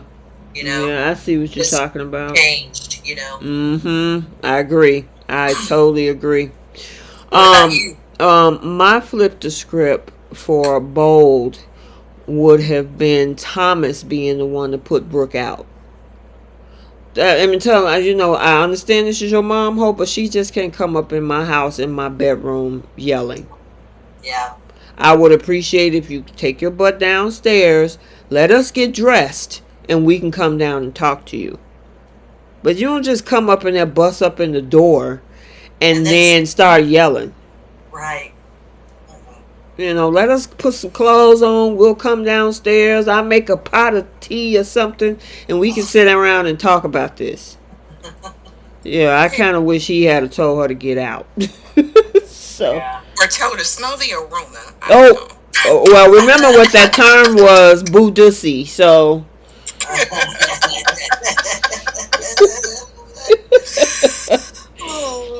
Oh, my God. All right, so let's see. We got some flips. Ron Julian. Oh, LaShanta says flip the script. Kyle didn't cheat. Ron Julian says for Bold is during the trial, Sheila have Steffy thrown in prison for attempted murder and billed for bribing the judge. Okay. Let's see. What else I got? Okay, Brooklyn Rayna flipped for Y&R. Kyle goes against Jabot. Interesting. Y&R flipped for TA. Chan should also be arrested. Chan should have also arrested Summer along with Phyllis. I actually thought that was going to happen because she did commit some crimes. Let's see. Mary Hilburn, Phyllis acting more sad, not defiant. Ron Julian for Y&R. Chance put the ankle monitor on Summer for being an accessory. J Money says for Bold, when Brooke barges into Thomas' bedroom and says, Hope, what are you doing?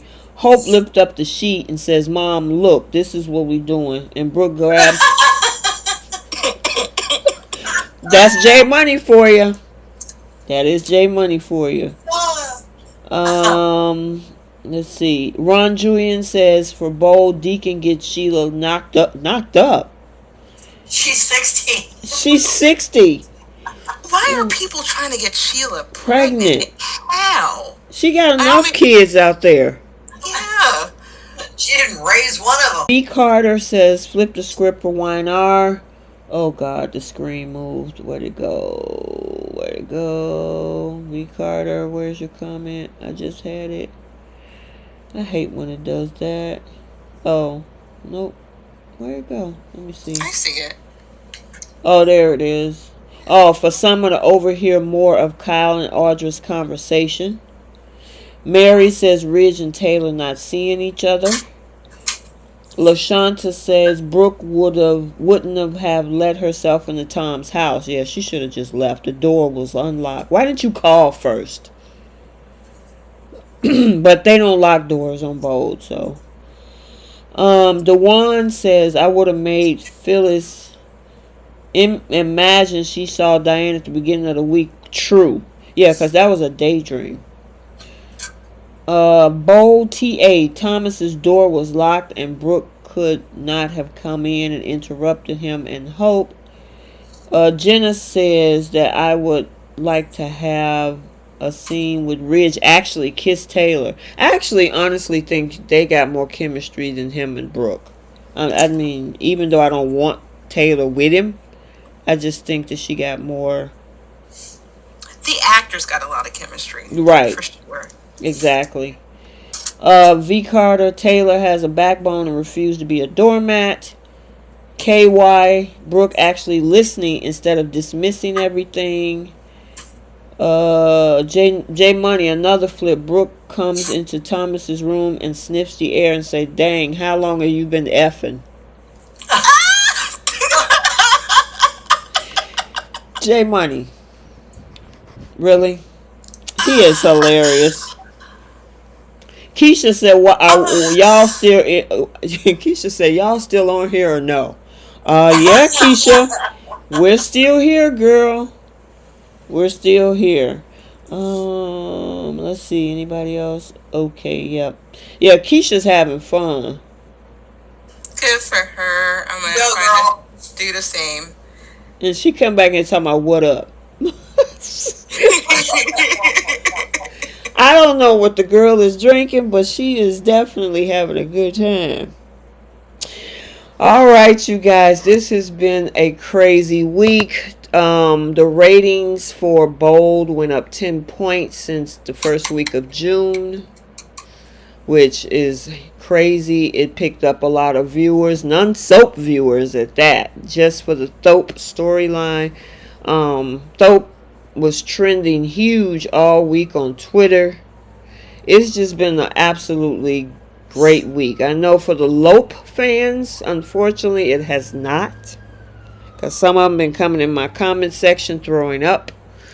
And hey, I understand you got your favorite. They want Liam and Hope together. But I put it in one of my videos. Talk to Scott, Annika, and J Matt, who pushed for the storyline.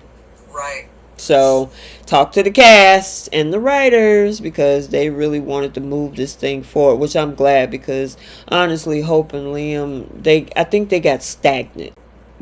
The romance scenes wasn't giving, so it's like, okay, how do we switch this up? So we'll have to see where they go from here. Stay tuned for the spoilers. There are the hot early spoilers that are already up on this channel. So if you are new and you haven't checked it out, you can binge watch some of that stuff. They're in the playlist. There's a Bold and Beautiful playlist, and there's a Young and the Restless playlist. So you can go check out whatever spoilers or videos that you want to see.